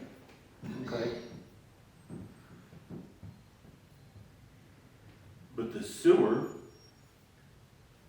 that. It's still staying the same and the garbage is still is saying 20, You like have 43. absolutely nothing going through your sewer because you have no water. So that needs to be at least cut in half. And you're gonna get to that Okay, portion. and that's what we do. Yeah, so that's Yes, another, but what we're talking about in this instance for the meter removal, Yeah, if we I remove the determine meter. that I'm moving away from my home, I'm being deployed for the next 3 years to Korea. I'm not gonna rent it out. I'm not gonna utilize that home at all. I think there I'm should gonna be, make the choice to tell you, pull that meter for $600, because that's gonna save me a lot of money in the long run. Right now, I can currently tell you to pull it for $25 Mhm. and put it back in next week for $25. It seems like there should be another option. yeah, it And seems like if we incentivized, What trustee Mitchell was saying is further in the ordinance, it stipulates, even if you have pulled that meter, right now, if I pull that meter, whether I pay $25 or $600, I still get a bill. There is no water meter there at all, and they are still getting a bill and will forever have a bill on that property until somebody else buys that property. Which I don't see how you can legally. Yeah, I don't see how that- You're not providing a service that you're billing for, Right. to provide an income stream Yeah, for a gym. yeah. So let's don't spend so much money. Then we don't have to have that big income stream.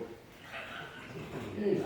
I mean, we spent world we live in today. $2 million a year. Where is that money going? And we have potholes. well, you said in the budget meeting, you should know. I know where it's going, and I don't like it, but what can I do? I'm only one vote. Well, John, will you join?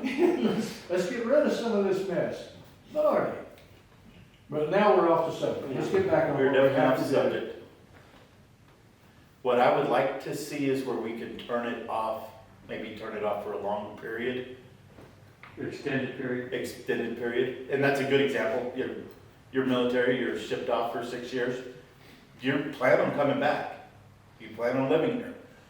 But should you have if you rip it out for $600, then that's gonna save you money in the long run. But you know you're going to have to put it back in.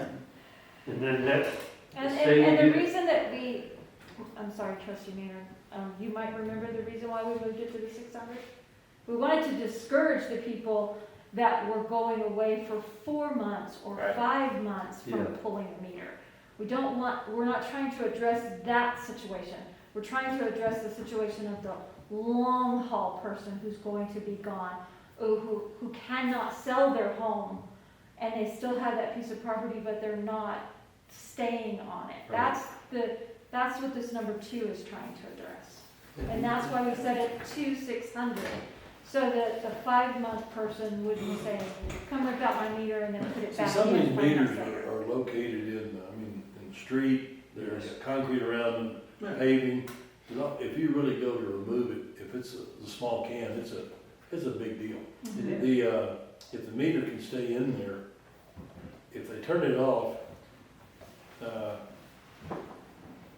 if it's turned off for 2 years or if it's pulled, which one is, where you would go? I think it's a very minute number of instances. I think we're creating the what if that may or may not ever happen. Okay, I have an individual who I've talked to last year, right after I became the mayor. So that's where I learned a lot about our water ordinance. And he is back. It's his family's place. He got it 20 years ago. He turned off the water 10 years ago. Now, these numbers aren't exact sure. because he never comes up here, but he is saving the place. He wants to keep it.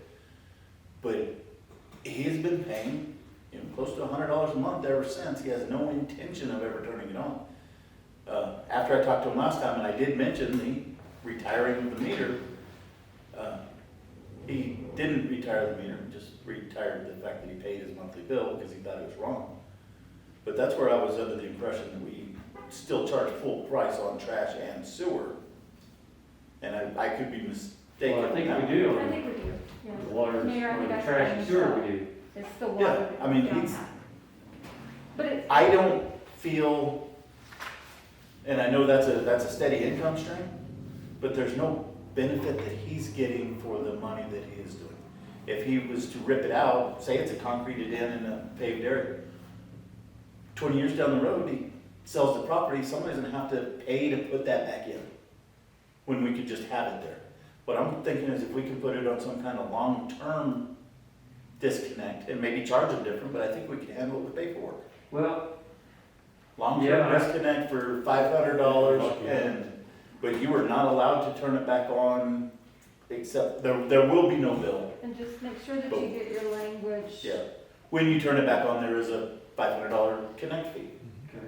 you know, but not physically pull it out of there. You know, now if you want to physically pull it out, say George has an extra meter at his property because he put two properties together and he only needs one, that one, you know, we should be based on what it cost us. You know, maybe a little bit more, obviously, but we don't want to penalize him for getting rid of something that'll never, ever be used again, because he's built across the property lines. I mean, that, two totally different subjects there, but it's all covered in one area right now. That's my thoughts. Yeah, right now, the only way to get rid of that second meter billing is to replat and make the two properties one. And then you have a meter to one property and you pay on that one, yeah. Yeah, if it's retired, completely gone, I think that should really only be used in case of, you have no intention of ever having a meter there. What's your thoughts as a builder? Well, the replat, you know, get you off the hook on it. Right. We advise people to do that for that reason in property taxes. On it, if someone's gonna be gone an extended period, if we just turn it off and lock it and don't pull the meter, then what are you proposing? No bill whatsoever? Have it as a separate disconnect, so it's not like John wants to turn his on and off seasonally, okay, that one he's got a bill. If you wanna turn it off, you have no plans in the future of using it, you know it eventually will. You can pay a certain rate, $500 or whatever, and you do lose that bill. So Then 500 to turn it off? Yeah. And then And then- if they say, I want. So it would cost the same as Well, retiring. what you should probably do is tie that, in my opinion, tie that to a time. Say, I'm not gonna ever use that again, okay? We'll do that for $500. But if you reinitiate within 24 months, You get penalized. you get penalized. I mean, this is You something. said you're never gonna use it again. You turn it off and you never use it again, and you're, one time and you're done. You know? I mean, $500 is a pretty good penalty. Right, well, but if you say you're never, you know, I won't use it for the next 10 years, well, let's put it in I just a can't time imagine limit. the house sitting there. I mean, really, you know, A nice house up in the hills here for 20 years. No one has ever been there. yeah. The windows are boarded. In the village?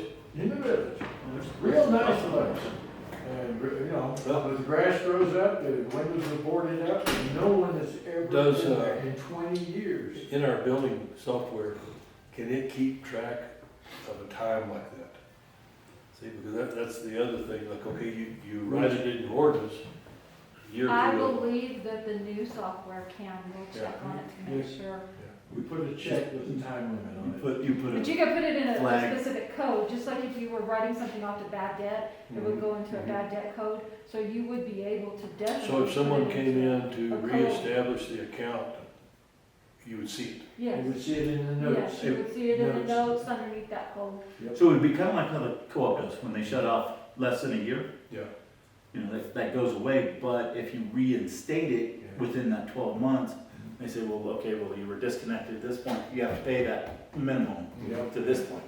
But Sounds 10 good. years down the road, Well, maybe It's a that's way how to- we should mirror that. Maybe we should say, you're maybe so. talking about permanent, you know, and if you reestablish it after, within 24 months, then you're gonna pay the minimum fee for the 23 or 24 months. As your, Plus as your your $500. turn on fee. As your turn on fee. I can arrive at 24 months. Yeah. Well, I just, 2 years. because you know, that's just how I work. Okay. Well, we're talking about a long-term turn-off. So, you know, that's why, maybe it should be a year, maybe it should be more like they say, I kinda like the 24 months better, Yeah. if you're talking long term. you know, if they say, we're never gonna turn it back on, we're gonna disconnect, and we're never turning it That's back. some kind of lie. You know, so that timeline, they, Yeah, that's something we probably need to spend some time on and do a little research. We are almost a quarter till 12. It's a lunchtime. cool. I want to ask y'all's opinion, because when I sent out the email to you, I really didn't get much response. I didn't get But I've only got two addresses for you, George. You didn't want me to respond. But my idea, and that's what the confusion over the 8:30, 8 o'clock was, is in my email, my suggestion was 8 o'clock, But Will probably work. Okay. 6 to 8 hours. When we posted it, looked in there, and I posted it at 8:30, I figured Bruce doesn't like to get up that early. No, I don't. All right, So we did. What are we gonna do? So do we want to shut her down at lunch and try to have a little bit of a weekend, and we'll reestablish on a later date? Or do you want to Well, continue going? We haven't made a lot of progress. We have not, but we have a lot of things to look at. One of them being this long-term charge, and it sounds like we really, Well, everybody's We gonna still do- also need to address the meter removal, because basically you've turned meter removal into retired meter. So is there ever going to be a meter removal? You need to think about that, or are you gonna strike that? under 7(1)(a)(3). I think the way to march through this is a series of like 2-hour meetings. A3-2. For me personally, after a couple of hours on the same topic, it gets, I get brain dead. Yeah, That was the and meter removal. I'm not as good as you guys. But whether we're selling or whatever, designing, or whatever we're doing, a couple of hours of intense concentration, and you pretty well used it up. If we block off something, say, okay, next meeting, we're gonna do, pick 2 or 3 of these, that's that meeting goal. Then you knock them out, and I think your answer, your discussion is of better value. Okay, well, let's finish up with the meter removal and then come up with a plan. You know, let's either do it to an extent or by pay, next meeting, we're gonna get to 7(1)(a)(10). you know. I say next meeting, we work on rates, and we work on this timeout, So we're the gonna, long-term disconnect. well, if we're gonna work on rates, then we jump. We're going backwards, because we skipped them today. Oh, okay. That's the reason I picked on the The rates. rates are one whole meeting. We can't do rates though until he comes in with some information. Okay, So we need a meeting date. Can we agree to meet once a week and work on this? are you good with that? I'm good with it. Okay. If we want to make it easy for the public to attend, evening meetings, people get off work at 5, so it's like if you want participation by the property owners, you gotta make it where the working person can, or store owner. Well, I was just thinking about myself, and I would just soon come in and, take some time off and come in at noon and get done, before 5. But, if we're worried about public, input, then fine. Because if we come in at 5, then leave at 8, That's, that makes it a long drive for some people. Or 4 to 6. I mean, that at least after 5, they can come in and see what we've been working on. You just try to hit something again. We're trying to house everybody. It's impossible. Has to be after 2 for me. Yeah. So 4 to 6 you could do. so the 8:30 change was for George, I'm sorry. So you could sleep in a little bit. Get his beauty rest. Yeah, that's fine. 4 to 6 is good with me. You want to do a 4 to 6? Do you want to do one this week? This upcoming week? Let's do it on Anytime Tuesday. next week, yeah. No, we can't do it on Tuesdays. Why? Because we have a meeting every Tuesday. I Second will Tuesday. tell Second you that this Tuesday. week we have Second Tuesday. auditors, there will be no staff available to take, Okay. clerk available to take When at? until 4:30 this week. This whole week.